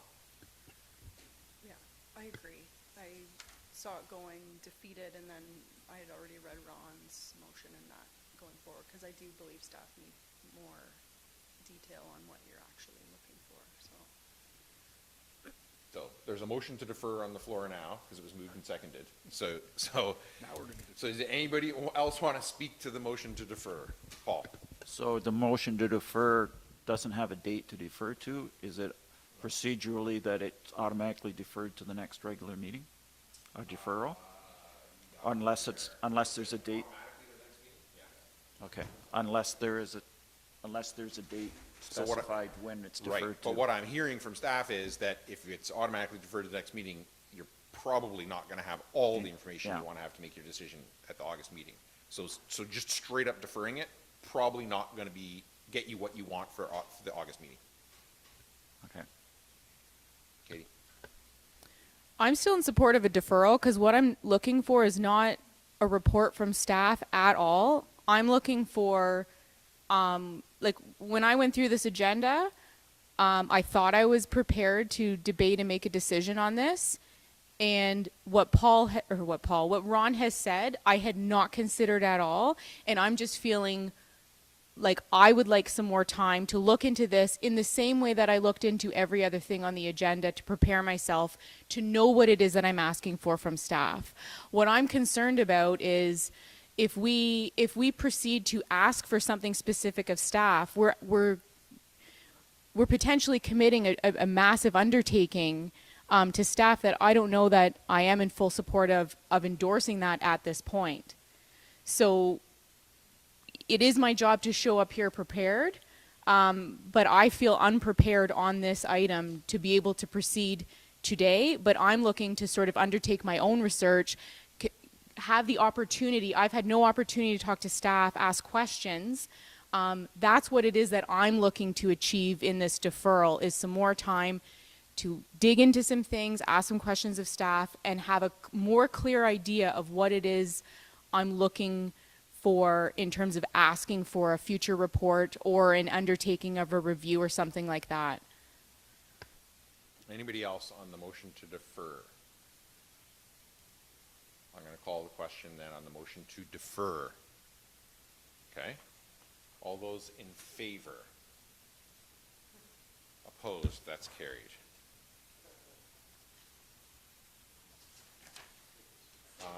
So that's that. So just to be clear, that is deferred, and we'll come back with the same report and the same recommendation at the next council meeting, next regular council meeting. Okay. I was not expecting that to happen. That's what makes these meetings interesting, yeah. The unexpected. Yes, maybe we should go back to your theme song at the beginning. Yeah. No. 8 from there. 8.6D, report 2022-107 from the Director of Corporate Services regarding bylaw enforcement semi-annual update. Karen, do you want to highlight anything in that? I did just want to note that Chief Bill Menzie, who is the owner and operator of MEU, passed away on Monday unexpectedly. So we're really sorry to hear about that, and we're just kind of taking a little bit of a step back from MEU for the next little bit. Chief Menzie's wife does the books for everything, so it's kind of a family-run business. So Thomas Foley, our officer, is still trying to help us out a little bit, but they're getting their feet back under them. So we are moving forward, and Matt Paul will be providing more bylaw enforcement than he has been over the next little bit, but I just wanted to note that, but nothing on the report. Thanks for that update. We're sending something to MEU and Chief Menzie and his wife. Thank you. Any questions on the report? Not seeing any. Moved by Forbes, seconded by Grigg, that council receive and file report 2022-107 regarding bylaw enforcement update for information purposes only. All those in favor?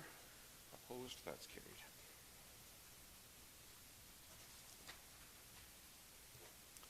And I think then boards and committees. So I have in front of me a motion to receive and file 10A through E.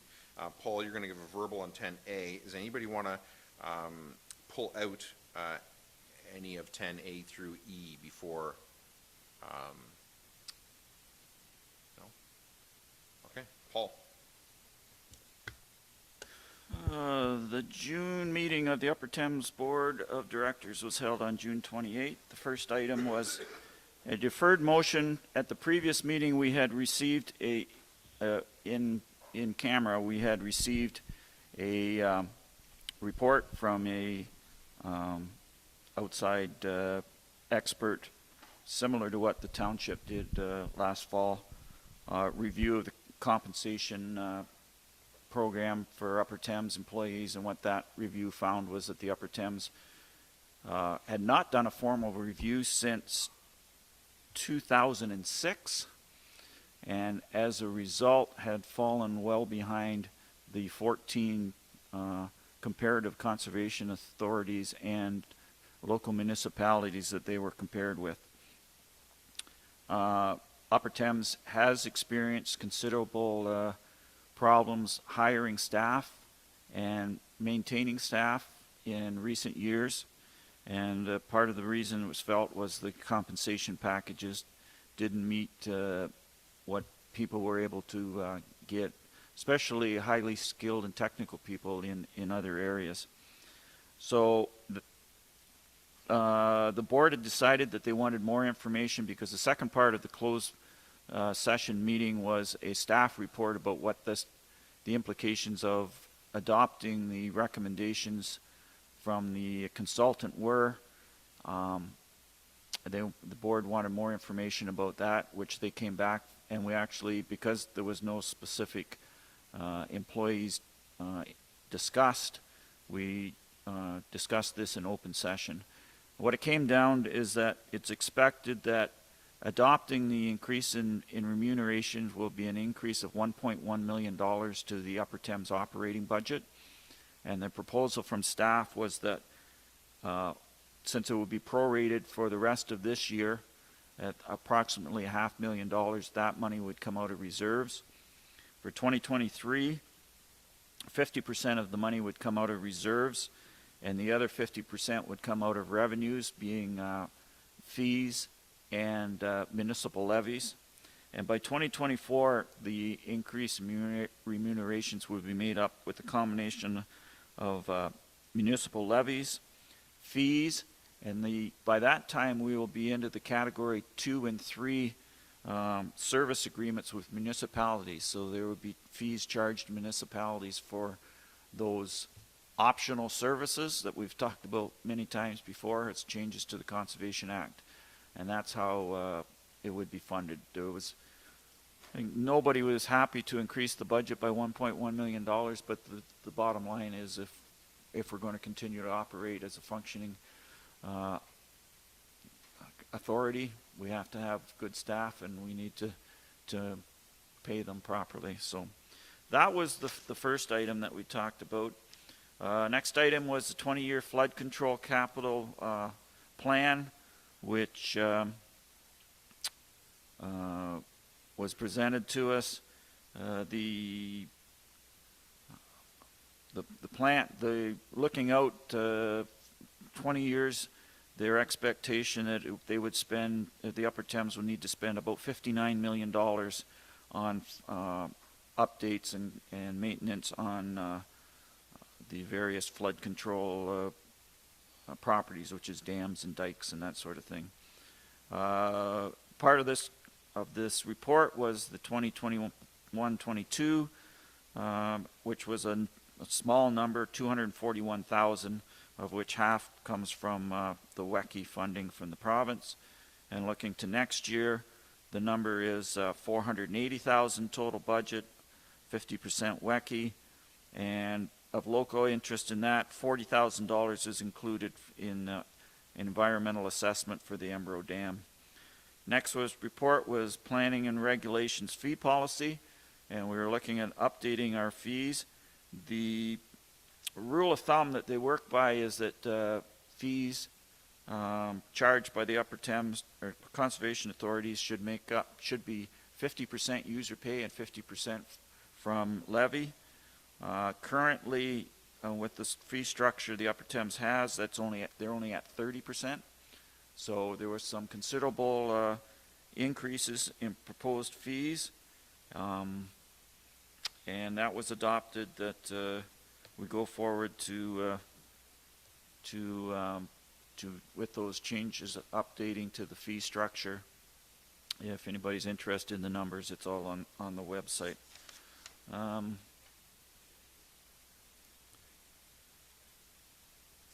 There was a report on the update on inventories of programs and services, and there I won't go into detail on that. That's there again with the category 1, 2, and 3 programs through the Conservation Authority or Conservation Act changes. Section 28 report, there was no violations or permits issued in Zorra Township in the last month. We had a report, as we're doing with the township. Upper Thames is working on an asset management plan, and up till now the Upper Thames has basically done their budget on a year-to-year basis with the long-term projections, as I mentioned earlier, about dams and dikes and those sort of things. But they're moving to more of a 5-year budgeting process for operating and more to further out to look at more what we do with our 5-year budget, where we approve it on an annual basis, but we look at the numbers that are presented and what impact passing those numbers are going to have in the long term. And the last thing that was on the agenda was a notice of motion from Tony Jackson, which I had agreed to second, was to revoke the Upper Thames COVID vaccination policy, which is very similar to the one that we adopted last fall. But the Upper Thames procedure is a bit different than ours, whereas if a notice of motion is on the agenda, we will discuss it at the next meeting. The Upper Thames says it has to be on the agenda, and it would be discussed at the next meeting unless the board votes 2/3 majority to consider it immediately. We did vote on that, and the vote was 7-6 to hear the motion, but because it wasn't 2/3, it will be discussed at our August meeting. I was very disappointed that we kicked this down the road for 2 months. I think it's something that needs to be addressed. I'm also frustrated that there's no indication that we're going back to in-person board meetings. We're still meeting by Zoom. And I sent an email to the chair and I sent it to the general manager and CC'd it to the chair the next day, asking if there was any discussion about us going back to in-person meetings. I have not received a response from either yet, and I'm personally really frustrated that we're not meeting in person. It's really tough to be involved and feel that you have a connection with what's going on when I have not face-to-face met another board member or a senior staff member in 2.5 years. So it'll be interesting to see where that goes. So that was our meeting.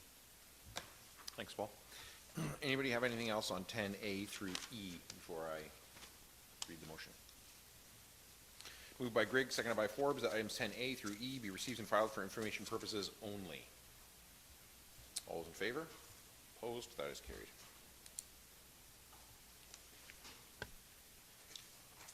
And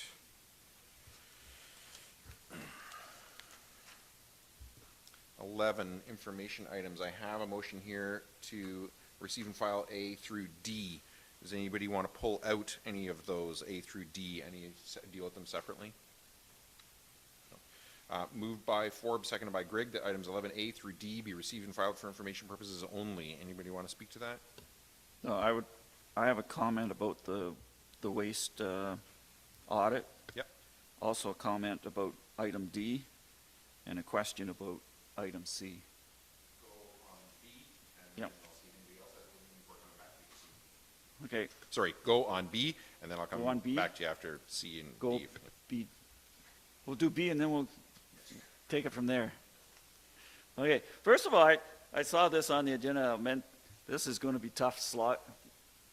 There again, no pun intended, but to read through about garbage and whatnot. But there was something that in there that jumped out at me, and I found quite amusing. And the line was that many rural areas had minimal setouts, and it's assumed waste generated by these households may be collected by private handlers. And it's true that some farms do get private handlers for bale wrap and that sort of thing. But most of those bins that you see at the end of the roads have dead stock in them, not garbage. And what people that live out in the country do, from my experience, is that we burn as much as we can. And any of our organic, we compost or just dump it in the manure pile if we have a manure pile. So I found it strange that this was the assumption that people were in the country were using private garbage companies to get rid of our garbage. And the two things that came out from the numbers to me was that total disposable garbage per household per year, urban and village was 398 kilograms, rural was 173 kilograms. So that's a ratio of 2.3 to 1, urban and to rural. And the total organics per household per year was 242 kilograms for urban and village to 86 for rural, which is a ratio of 2.8 to 1. So the comment I would like to bring on that was if they're going to focus on reducing garbage so that the landfill lasts longer, I think the focus should be on the urban and village more so than the rural, because we're already, that's where it's going to have the greatest impact. And if the long-term plan, and I don't know what long-term means, but is to bring in a green bin program, then that should be only for urban, and it should be user pay, because the rural people are not contributing a great deal relative to the urban people on organics. And if we're going to bring in this program, then it should be the people that are contributing to the problem that pay for it, and not the rural people. So that was my comments that came out of that. Anybody else have comments on 10A, or sorry, 11A through E? Maybe just a small rebuttal to what Paul had mentioned there. There is a lot of private waste collection in the rural areas, as Paul mentioned, with the bale wrap's a big one, but the agriculture does have a lot of waste. A lot of it you can't fit in a garbage bag. And then once those farms and households have those dumpsters on their site, the household garbage ends up in those dumpsters. The thing about the user pay on some of that is, I think we have to have garbage collection in the rural areas, even if it's not maybe fully utilized. I know at our place we use a lot of we use all the blue box services. There's 2 or 3 blue boxes out at our road at our curb every week. There's no garbage because we do use McHugh handling as a service for our homestead there. I just don't, when you start to segregate it as user pays between rural and urban, the next thing you're going to end up with is possibly the rural areas being too expensive to operate. And I think we got to keep that in focus. And we've come a long ways in 25 or 30 years to eliminate as many backyard burn sites in the rural areas as possible and have this waste handled properly. So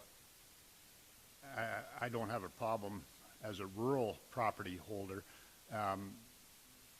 maybe contributing to curbside organic pickup, even if it is only in the urban areas. I mean, that just works. That's the way our township works. All residents pay for calcium, and a lot don't live on gravel roads. So I think it's just a case that we should just keep going forward with the collection, and I wouldn't want to get into user pay on a municipal system. Anyone else? Just a couple points of clarification there. So first of all, solid waste collection in Oxford County is a user pay system, right? Through bag tags. So we already have a user pay. But bag tags are subsidized highly. They don't cover the entire cost. Oh, yes, they do. The $2 Collection. bag tag Covers collection. and disposal. It doesn't entirely cover landfill costs, but collection it does. Okay, but the entire system. So that's the next point that I was going to make, is that there is a cost to not diverting, which is not a short-term cost, but it's a long-term cost. In that when that landfill is full, we pay. Assuming we need a new landfill to replace it, it would be tens of millions of dollars just to do the environmental assessment and engineering reports to consider expanding it or replacing it. Never mind the actual construction of a new landfill. So there's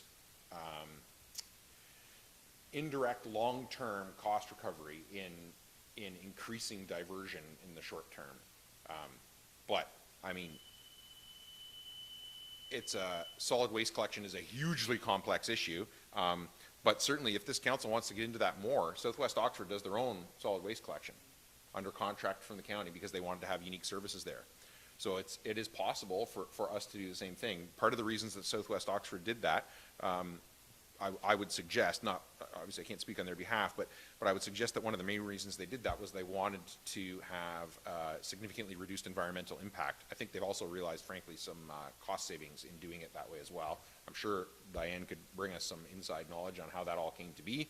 But if council wants to dig more into this in future, you know, you absolutely can. And in addition to this report from the county, we receive, I don't know how many, at least 2 or 3 different solid waste reports at county council every year from different perspectives, different departments on how to fund it, you know, the landfill status reports and collection.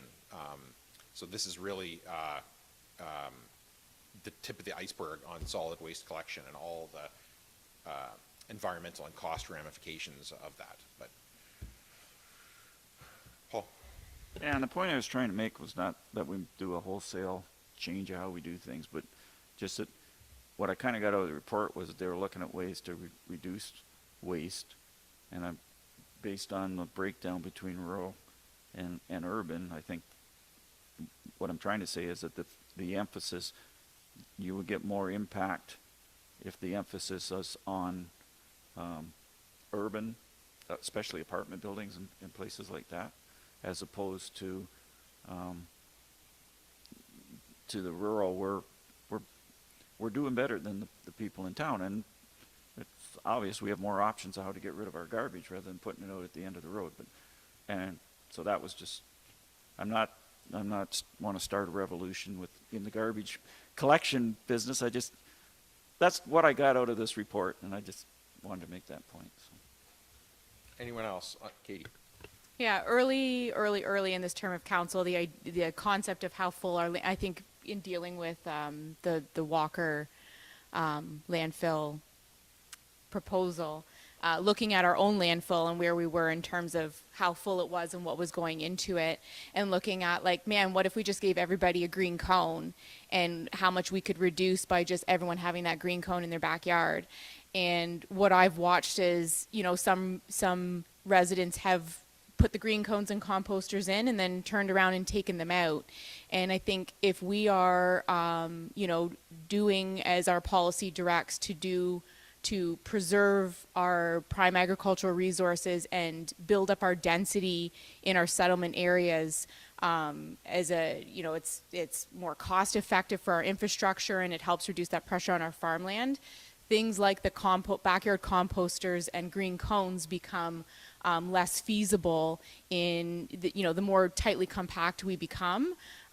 So it was really interesting reading this report just to see how much organic waste is turning up in our roadside collection program, and that to me is just such a huge opportunity for improvement, and just sort of the realization myself that green cone and composters in settlement areas are not going to be our way out of reducing the volume of organic waste that is showing up in our curbside. So nice to see that this is, you know, I kind of had some vague ideas that this was happening, but nice to see the hard data, and yeah.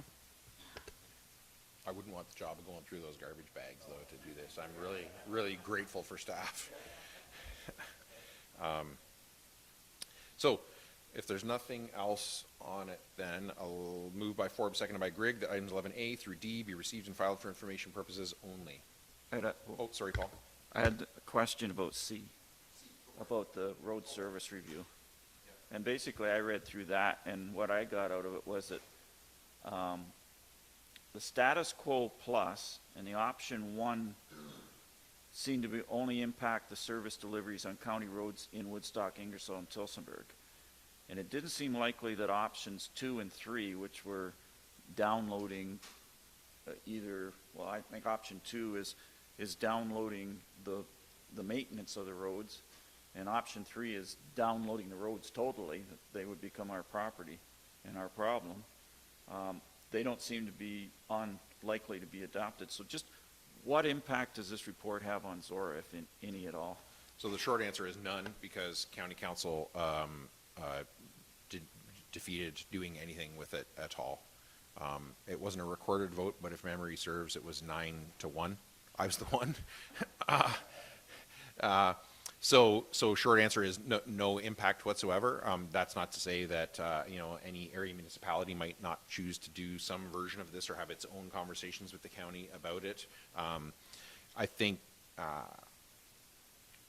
I'm hesitant to say what other people said because I don't want to put words in their mouth, and you can all watch the video of the meeting if you want yourselves. But I think there was, certainly from some county councilors, there was real concern that they felt that the service level in the area they represent was good, and they didn't want to compromise that. They were happy with how it was being delivered and weren't interested in changing it at all. There were some county councilors who felt that there was opportunity to maybe explore different ways to do things differently and hopefully better. And but there was, I think the comment that was made by the one councilor was they were concerned that it could introduce tension if the county was to suggest this task force to the area municipalities. My comments were that I think tension is good. That's how you get stuff done. All we'd be doing is asking staff to meet. Our public works staff all meet. All the directors, not all 9 of them, meet every month anyway to talk about roads and things. So to me, this would just be another topic for those meetings. But yeah, short answer is no, because county council decided to do nothing with it. In my opinion, it's a wasted opportunity. But yeah. And just a real quick comment on D, which was about the letter that Derek Collins brought to us, and we supported that they moved the Good Roads Conference from February, whenever it's been always, to April, when people that plow snow for a living are more likely to be able to go to the conference. And it's just kind of, it's one of those rare things where somebody comes up with a good idea that actually gets adopted. And so congratulations to Derek for bringing it forward. And it's a good news story that sometimes a good idea actually works its way through the system. So just wanted to make that comment. Katie. Absolutely. I'm really glad that this was put on the agenda because we did endorse it. We have fantastic staff that are very well trained. I know Derek does a significant amount of training. And so in his role, him identifying this, of course, that's what, in Zorra, that's where it's going to happen. Advocacy is so important because it can literally be this simple that you speak up because you see something and now this change is happening. And also great relationships with our neighbors, that we are receiving correspondence from our neighboring municipality congratulating our staff on the initiative that they've taken. And it's really nice to read this email, and a good reminder that when we're noticing positives happening based out of other municipalities, that we send that correspondence the opposite way as well. This was, pretty like a small thing on the agenda, but very exciting. I'm glad you pulled that out, Paul. I think it's another example. I would disagree ever so slightly with you and suggest that people say, good ideas don't happen. Well, it's because a lot of time people have a good idea and all they do is type it in on Facebook or talk to somebody at the arena. But Derek took the extra step and said, I'm actually going to write a letter. I'm going to edit the letter and I'm going to submit it. And then people read the letter and said, actually, this is not a bad idea. So again, I would say it does work if people take the initiative to actually try and make it work. And Derek did that. He went the extra step. Instead of, moaning over a coffee at riding lessons, he said, you know what, I'm going to actually write a letter and send it in. And he got it done. So, fantastic. Moved by Forbes, seconded by Grigg, that items 11A through D be received and filed for information purposes only. All those in favor? Opposed? That's carried. And Megan, thank you for waiting. I will turn it over to you now for, what is it? Oxford County Development Planner Additional Residential Units Presentation. So I'll turn it over entirely to you, Megan, and I would just suggest that assume that council has done their homework and read the report. Hit the highlights, and they will have, I am 100% confident they will have questions for you. And welcome back. Thank you. Well, good morning. It's on.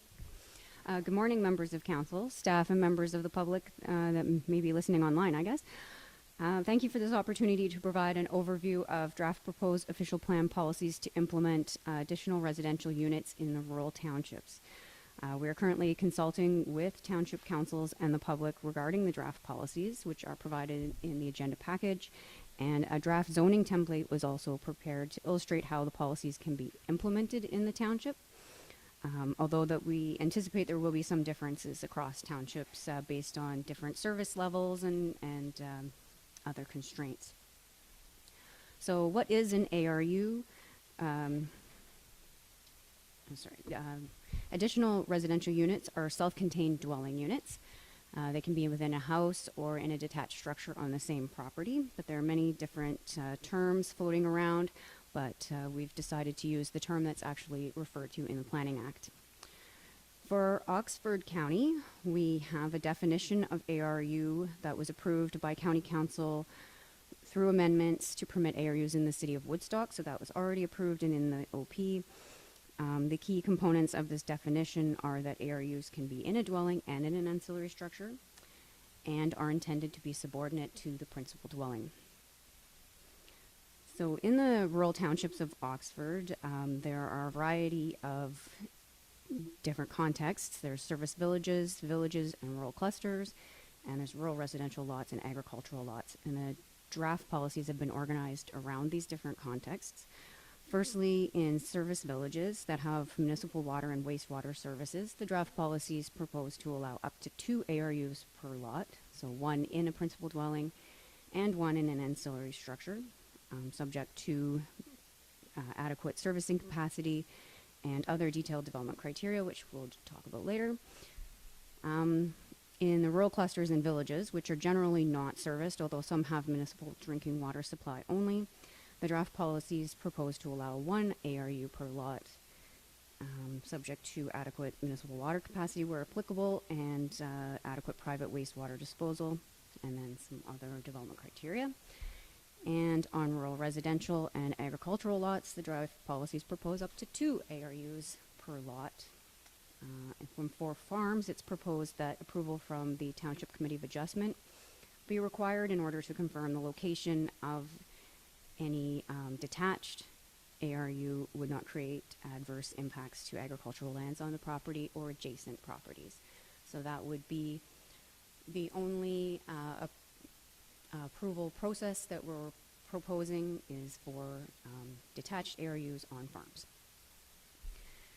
And the criteria for all ARUs, ARUs must be clearly secondary to the principal dwelling. There's a maximum gross floor area of 50% of the gross floor area of the principal dwelling on the lot to a maximum of 100 meters squared or 1,076 square feet. There should be adequate lot area for parking, landscaping, controlling stormwater runoff, and outdoor amenity space.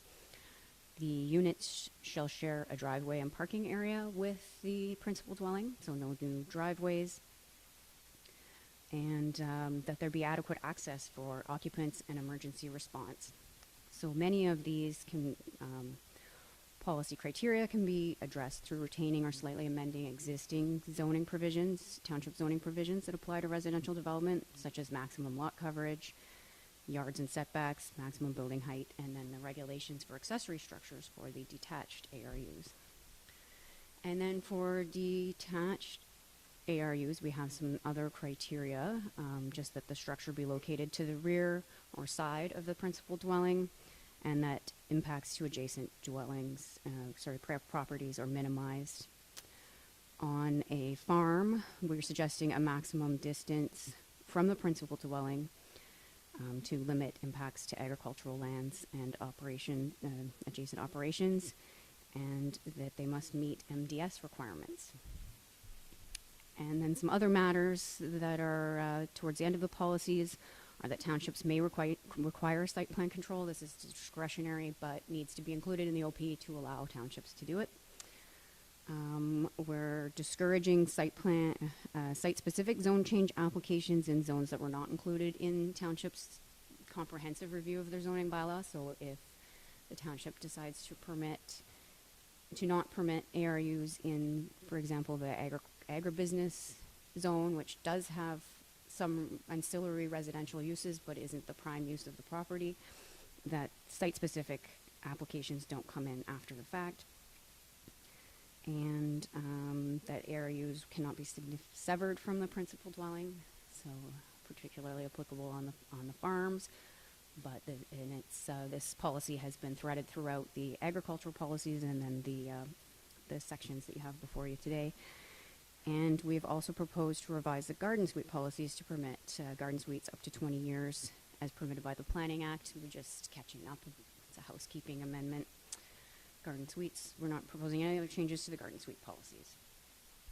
So we're currently consulting with the townships and public regarding these draft policies, and they're looking for Township Council to provide advice and support. But following formal consideration and public meeting at County Council, the policies may be approved, and the townships could then proceed with amendments to their own zoning provisions. And we will be discussing that further in the coming months. And this concludes my overview, and I'd be pleased to answer any questions. Thanks, Megan. Questions for Megan on this report? Katie? Just a quick clarification. It's irrelevant, but just my own curiosity. Revised garden suite policies to permit up to 20 years as permitted by the Planning Act. What do our current policies permit maximum timeline? The official plan contains 10 years, and then I think some of the zoning bylaws are actually still 5, but that would be something that could be updated at the same time. Okay, thank you. Anyone else? Paul?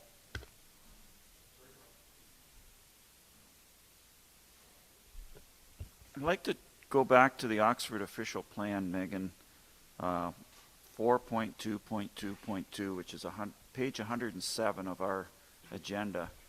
And it talks about density in there. And the third paragraph talks that rural cluster and village designation, the density is restricted by the land area required for individual private septic systems. So that makes sense. You have to have enough land so that your septic system is far enough away from your well. I'm a bit confused about the other two paragraphs there about how you determine what low density residential is in serviced villages, because it's talking about two different things there as far as I don't know, can you just kind of enlighten me to what?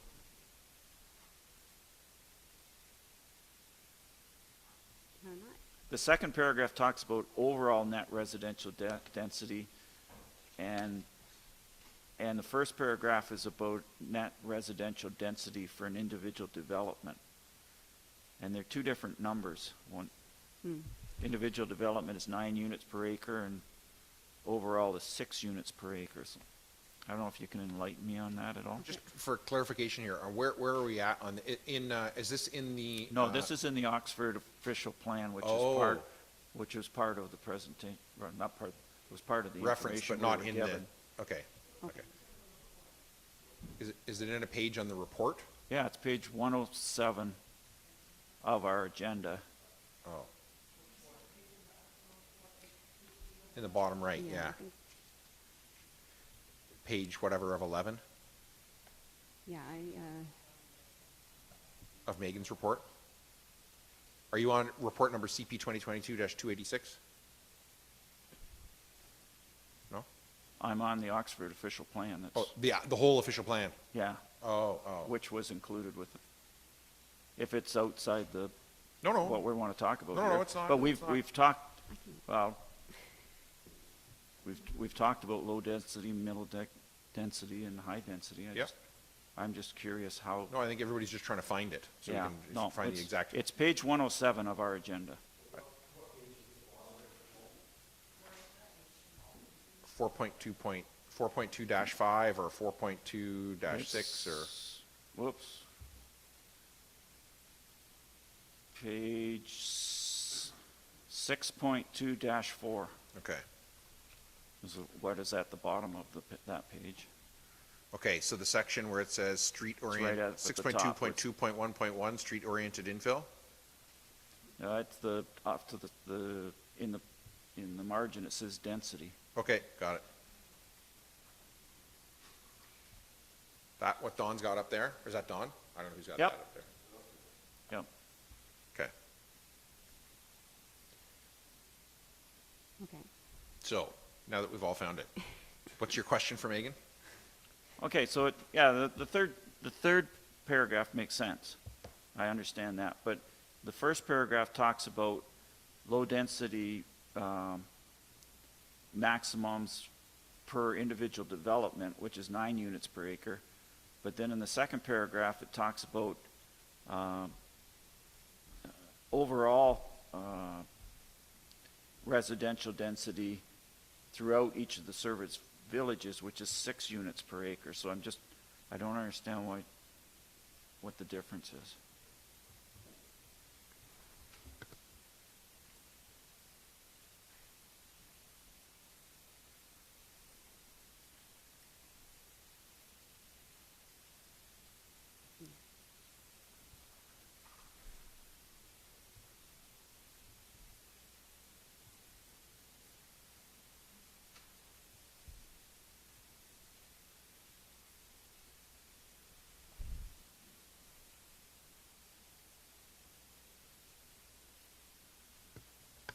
Anybody want to attempt to answer that for Paul?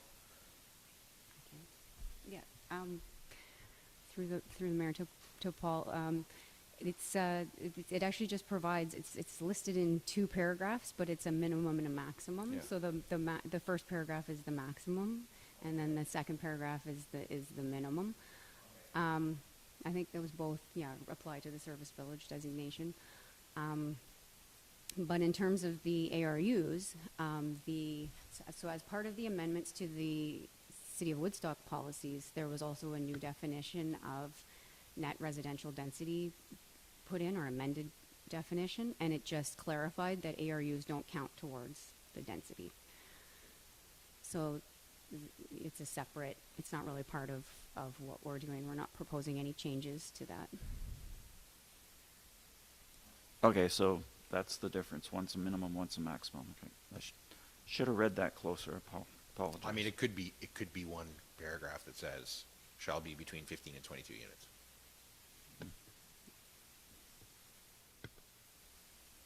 Anybody else? Questions on this report? Ron? Gross floor area was mentioned in there as 1,076 square feet. Is that a single floor? Like, are we counting the basement? Or is that an upper and a lower floor? Or is that just total livable space? Through the chair, my understanding is that gross floor area counts is all the livable space. So if it was a finished basement, it would count. That would count. Okay, and then my second question is, you mentioned that we may amend our garden suite bylaw, but under an ARU, we wouldn't even need a garden suite bylaw, correct? Like, it's almost redundant, is it not? Yeah, it's a sort of a side initiative, just a housekeeping amendment that we felt was appropriate because it dealt with secondary housing units. But I mean, but there are different things though, right? The ARU and the garden suite. I don't think so. Because the ARU would allow, for instance, in a 2-story garage, that the second story could become a residential unit. Yes. As opposed to a garden suite, which would be like a separate, like, temporary structure for that. But you can also have an ARU would allow you to build that garden suite, does it not? Like, as the second residence or second space? Megan or Spencer? I can clarify. They're remaining separate options. An ARU is a permanent dwelling that's smaller, and then garden suites are temporary. It's just the Planning Act was amended a little while ago now to allow them up to 20 years, and I know we receive quite a few renewals on a yearly basis, so it was just a housekeeping amendment to address that concern. It's really not related to the ARUs. So I mean, the ARU, your garage, which you could have the second story as a ARU, is a permanent structure. The garden suite is still technically temporary in that you would, I mean, you'd have to apply every 20 years, but technically different things. Katie? I think I see Ron's question though, like, what does aside from the pre-existing garden suites that then wouldn't have to apply for the renewals all the time because the 20-year maximum catches us up with the Planning Act, what scenario would give a garden suite as an option for someone that an ARU would also not be an option? Like, does an ARU not accommodate any new initiative on a property? If I wanted to put a housing structure, is there anything that is more flexible in a garden suite in terms of what's permitted that would not be encompassed by the ARU policies that are being proposed? Did that question, Yeah, I think so. Yeah, so garden suites are only permitted in certain zones. The ARUs would probably be permitted more widely, but maybe smaller, like we're defining them as affordable subordinate units. And the garden suites, some of the townships have permitted larger gross floor areas than we're currently proposing for the ARUs for garden suites. But they're not permitted everywhere. They're not permitted in the like in the serviced villages in the R1 and the R2 and I mean, my understanding of this has been that for instance, someone living in a serviced village could have an ARU in their basement or in a second story or above a garage or convert the garage and have an ARU, but they would not be allowed to have a garden suite, generally. But also that the garden suite would have to be reapplied for after 20 years or expire and be gone, whereas the structure that the ARU in is a permanent structure and would be there. Whether it was used as an ARU or not would be another matter, but the structure would still be there before and after it was used as an ARU, correct? So that would be the two differences that a resident would experience and the difference between the two. yes. Okay. Any other questions for Megan on this? Paul? ARUs on agricultural properties, do they still have the restriction that the occupants are supposed to be working on the farm, or has that been eliminated? Well, through the chair, they're separate things. There's still the second dwelling on a farm or second accessory, well, or third in some municipalities, option available if they can prove that it's required for farm help. So that's a distinct. We'll have three options on some types of properties. I guess on farms you will have up to 2 ARUs permitted, a garden suite or the accessory dwellings for farm help. And then there's also like farm labor housing, like bunkhouses and things too, but they all require different processes, whereas the ARUs we're intending to be more of an as of right. Yes. Okay. Anyone else? Ron? Might take another step. I think I'm getting more confused. I thought the ARU idea was going to streamline all the minor variances and the stuff. Like, I mean, we approved them this morning, but so the ones we approved this morning, 2 of them being actual houses, they're not considered an ARU. Is that my understanding? Yeah, that's correct. They're not considered an ARU. But an ARU, if there was a pre-existing structure on a rural property, a barn, and the owner wanted to convert that to a residence, he could, no questions asked, under an ARU policy. Well, through the chair, that will depend on how the zoning gets put in place in the individual townships. But the way the official plan policies are written for, well, we're retaining the accessory farm dwelling, the additional accessory farm dwellings, if you prove you need it for help, That's fine. That can be a full-size, single detached dwelling. It doesn't matter what size, and there are some location criteria and that you require it for farm help and all those typical things. But if they're proposing something smaller, permanent, and close to the house, the principal dwelling, then it could be an ARU. And it wouldn't require any zone change or minor variance process, well, on some properties. But we are proposing to keep the minor variance for on farms, just because of the variety of conditions that may exist on a farm, that would just to have a process to review where the ARU is being placed on the farm. But that's the only approval process that's actually in the official plan for ARUs.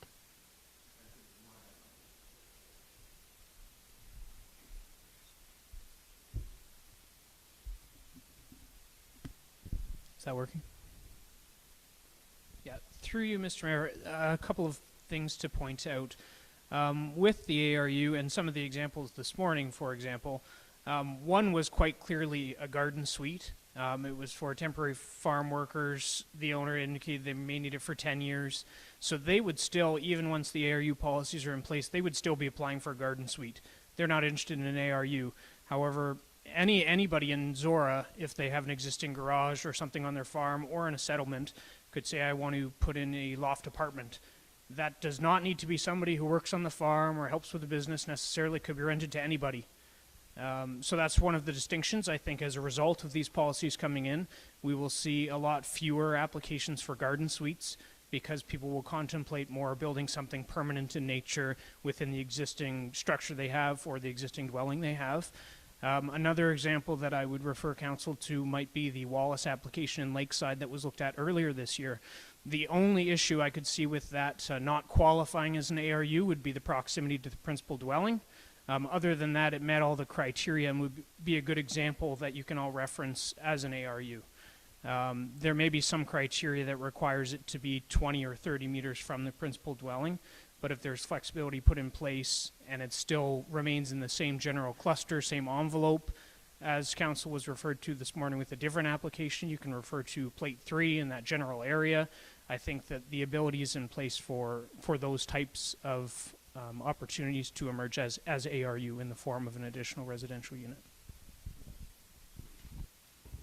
And just to clarify, this is it was clear, it got real muddy, it's starting to come back up. So in this image we have up here, it says in an accessory structure where the green is separate from the blue, and the different scenarios you were talking about there, you were saying about, if there's an accessory structure and you could put an apartment in there, there does not need, so with the applications where there is one residence, there's nothing beside it, it's on a farm, some of the ones we had this morning, can you construct a new structure and have it be an ARU?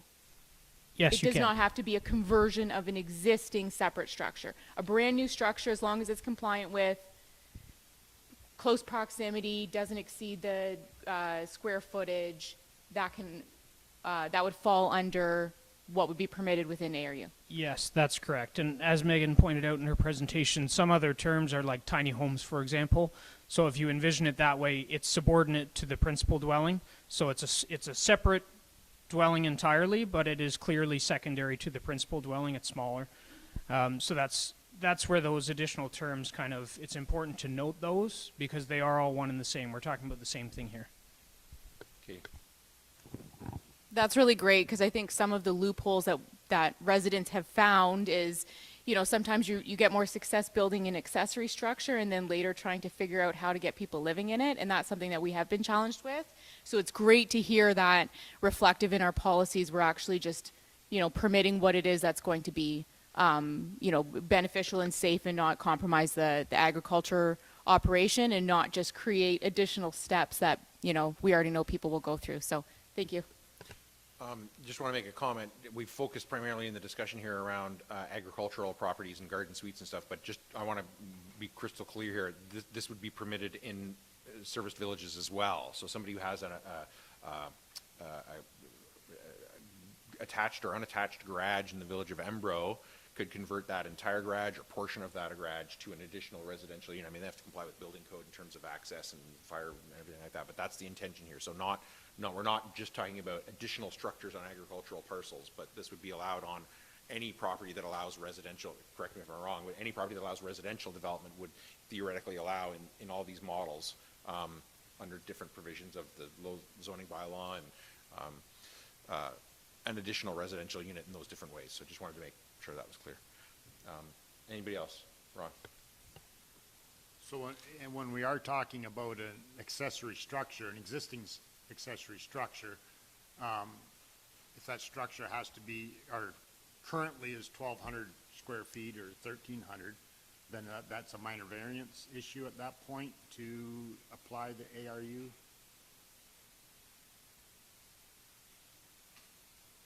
Yes, through the chair, it could be a minor variance. The maximum gross floor area is included in the official plan, so but there's a slight bit of room for interpretation of the official plan policies.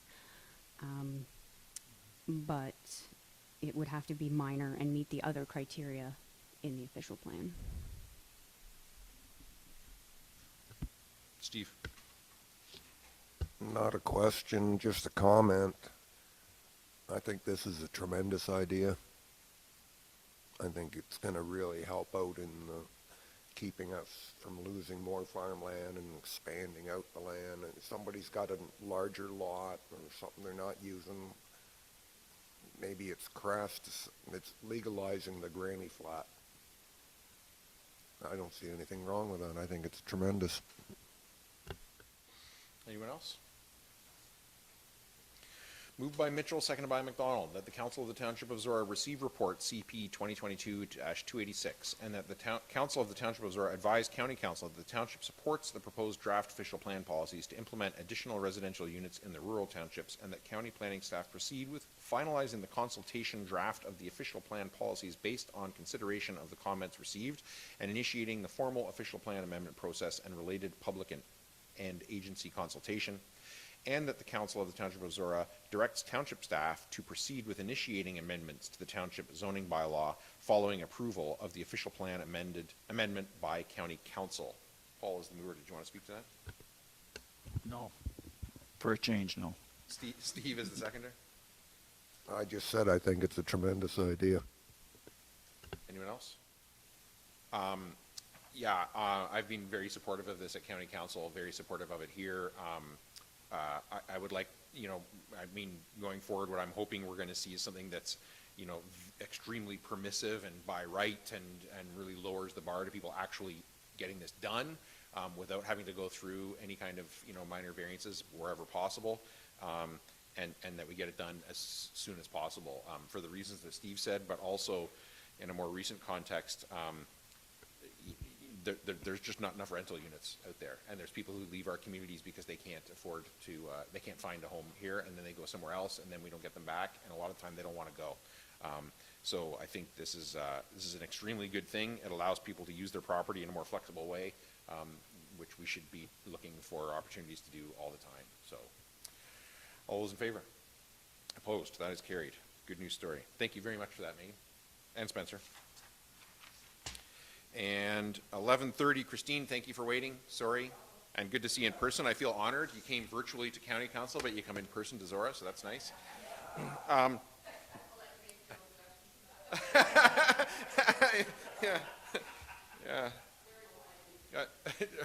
Right over there, Spencer. Yeah, I won't comment on that. Best not to. Yeah. So Christine's going to bring us our Township of Zorra financial statements presentation.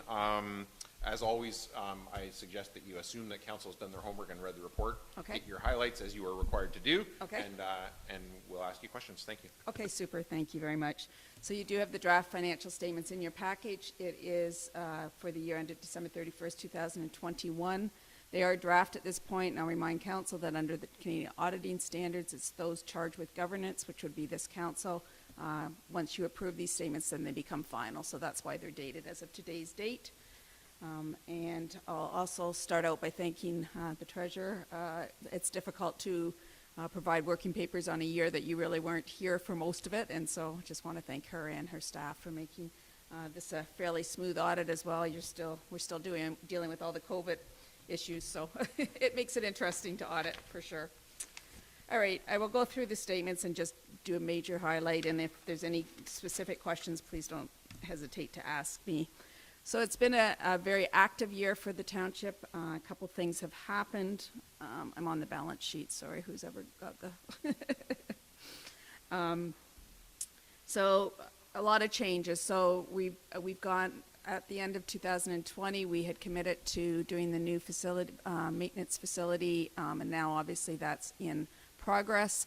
And so we have taken out more debt to accomplish that. So right now it's in temporary capital financing, that first line under liabilities, which is really the big line that's changed. That includes the amount that we borrowed from the county that was repaid in 2020. It's already been repaid, the 2022, but at the end of December, it was still outstanding. So that includes that, plus the accrued interest on that, plus then the temporary infrastructure financing that we got. There's been 4 advances on that infrastructure financing. However, the 4th one had not yet been received by the end of the year, so you'll see accounts receivable is quite high compared to the prior year, 1.9 million versus 575 last year. So those are really the 2 big changes that have happened in this past year. Accounts payable and accrued liabilities, that's just the outstanding amounts on that facility that we're owing at the end of the year. The majority of that is that. So as I tell council every year, net financial assets, if you just come up a little bit, oh, sorry, the other way, yeah, right there. So that line is really what you'd have in the bank at the end of the day if everybody paid you what they owed you and you paid off everything. Clearly, with all the new debt, you wouldn't want to be paying that all off in 1 year. So that's really the decrease there has happened because of that facility and just financing that. And you knew that would happen with that facility, and until it gets completely financed at the end of the project's completion. So I'm not concerned that number has gone down because there's explanations for that. And that decrease we'll see when we get to reserves. We took money out of the reserves to finance the capital that we did do during the year. Under that are all the assets that you would have to have in place in order to finance, or in order to provide the services you do. So roads being the major one, obviously. And in that, so I also always talk about looking at making sure we are replacing assets at least equal to the amortization. So that's the using up of assets. So I would compare the tangible capital asset balance plus the capital work in progress balance compared to this year, and you can see we're significantly higher than last year after the amortization. The capital work in progress, the majority of that is that maintenance facility that is called capital work in progress just because it's not completed yet.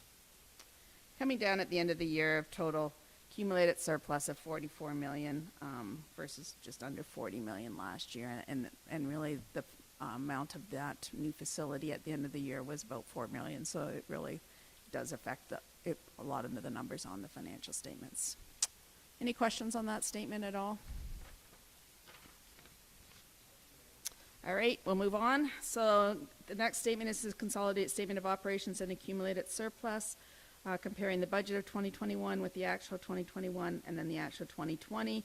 Don't have a lot to say on the revenue side. The government grant increase, a couple things there. One is the Safe Restart. There was some more of that in 2021, as well as the gravel pit royalty. So in the past, we have not budgeted that because that's the amount that we get for any gravel taken out of the township gravel pits from the province. And that's a very difficult number to budget because it's obviously out of our control. However, so that's really the increase there between the government grants budget and the actual, and you can see it's fairly consistent with last year's. Under expenditures, I'll remind council that in the budget there's no amortization. So as I mentioned, that's that using up, and your amortization for 2021 was just under 1.5 million.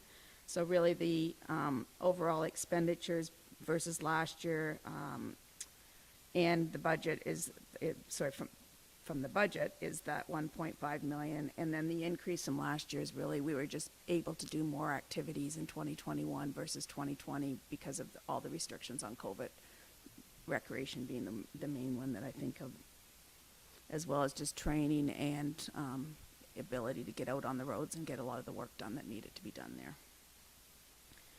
So excess of revenue over expenditures before other, that's really your sort of net operating surplus, and you can see there that you're maintaining that right around the $2.3 million, 2.6 million last year, so very consistent, and that's taking into account that amortization. So what I'm looking for there is that your operating revenues are covering your operating costs, including amortization, which they clearly are. Everything below that line are various grants and other items that are outside of your operations. So the government transfers, that's all of CIF money that we used this year. The Earth Corporation investment increase obviously is something that we don't budget for because it's out of our control. And then gain loss on capital assets. And then the last line, developer and other contributions related to capital. So that looks extremely high compared to budget, but it is because we assumed, so Thames Springs subdivision, we assumed that as we assume their roads, they've paid for them, but then we put them into our capital assets because it's our responsibility to maintain them going forward. And there is $1.9 million of those assets that we assumed. So that's really what that is. Coming down to that same 44 million at the end of the year of cumulative surplus. Any questions on that at all? Okay, I won't go through a lot. I'm just going to sort of highlight a few of these pages. So the next one is just a change in cash flows. So this is really the increases and decreases of the non-cash items on the balance sheet. I've really highlighted the big numbers that are on here, so I don't think we need to go over that. I will draw your attention to the next statement, which is your consolidated statement of change in net financial assets. And here's where you see that amortization, as I mentioned, just under 1.5 million, but then our acquisition and our increase in capital work in progress, almost $9 million. So you've had a very busy year. Again, of that 9 million, 1.9 is those assumed assets. And then we get into the notes to the financial statements. These are consistent notes that you'll see in any municipality in Ontario, well, really in Canada, for that matter. I will draw your attention to a couple of these notes that I think council would be most interested in. Note number 6 is your obligatory reserve funds. So that is, they're your reserve funds, but they have specifications by outside parties on what you can spend them on. And you can see a significant increase there, and that's just because the federal gas tax project that was supposed to be completed in the year was not able to be completed, and so therefore we didn't take the money out of the gas tax, so it will be taken out in this current year.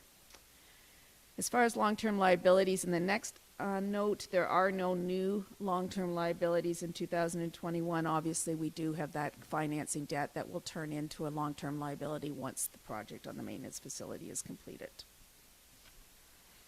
And then note number 8 is probably the one you care the most about. So this is really where a breakdown of that $44 million of the surplus. And you can see our reserves, as I mentioned, are down about 2.3 million. And again, that's financing those projects this year. These statements are called consolidated because we do consolidate the operations of the cemetery, Embro Cemetery. That's a hard one to say. Which has its own separate surplus. And then we did have a current surplus this current year. So your director in the past would move that over to tax rate stabilization. Your director now is going to be allocating that out based on where that surplus originated. We'll be providing a report to you at a later date. And then the rest of the money is invested in tangible capital assets. So you can see the majority of your surplus is in those assets. I don't have a lot to say until we get to note number 15, which is where we describe, note number 13 is the land held for resale. So that will get all cleaned up this year with the final sale of the Maple Leaf property. And then note number 15 will get cleared up too once we get the final long-term debt. And as we know, we've paid off the county one that related to the Maple Leaf project. And then at the back, there's two schedules. One is the consolidated schedule for capital assets, which just breaks it down by type of asset. And as you can see, the majority of your assets are in infrastructure, 33 million of the 55 million, which you would expect, and that being roads and associated assets.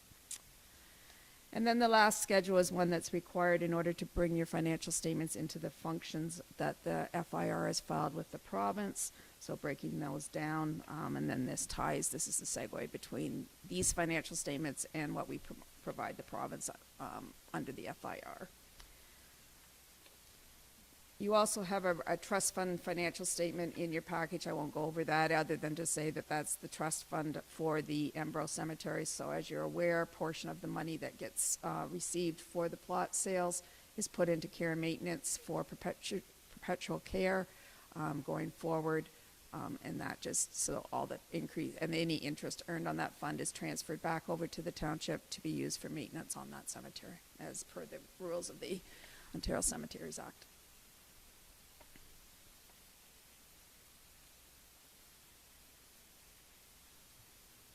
Questions from council?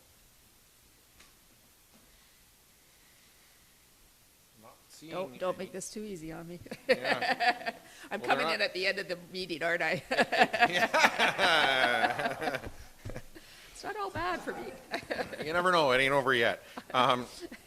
Moved by Grigg, seconded by Forbes, that council approve the draft 2021 audited financial statements as presented by the Township Auditor Christine Scrimger and Company, CPA Professional Corporation. Anybody wish to speak to that?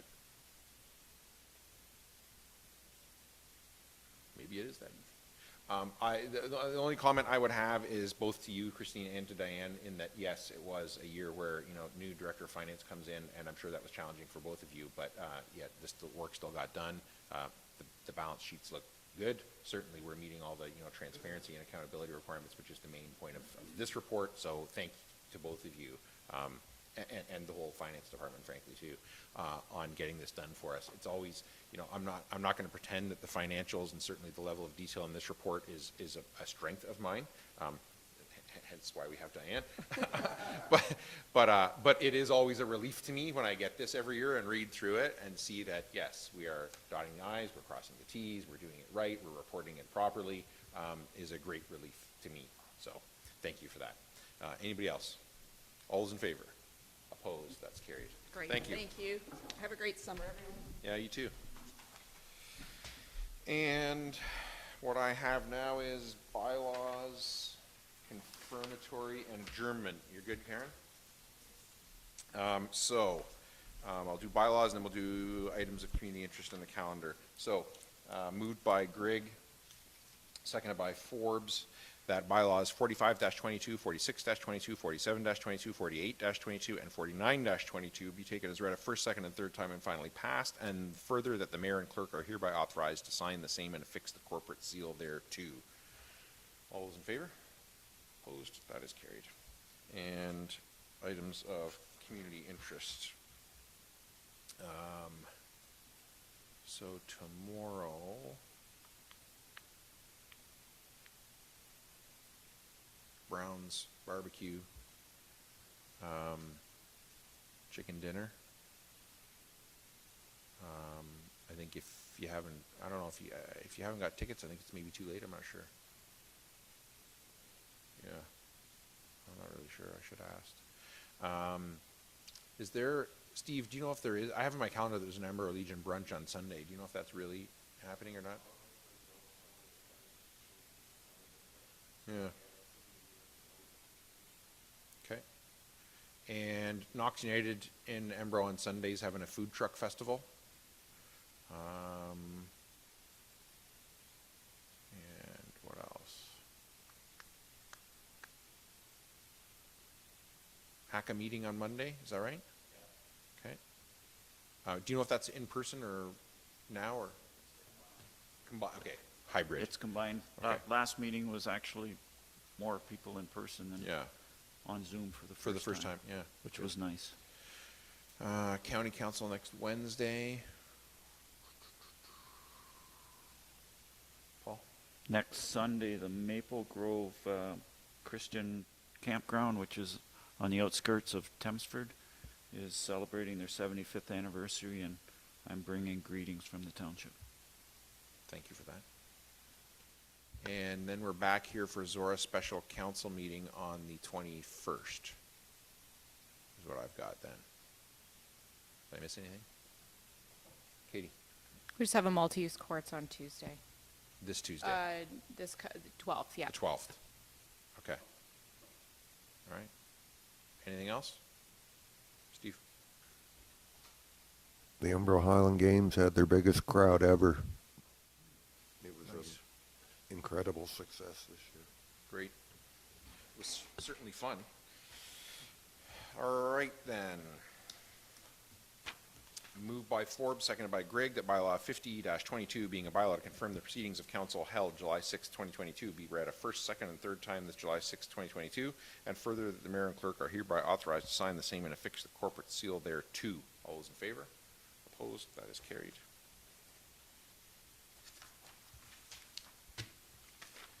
And moved by Forbes, seconded by Grigg, that this session of council be now adjourned and herewith closed at 11:55 a.m.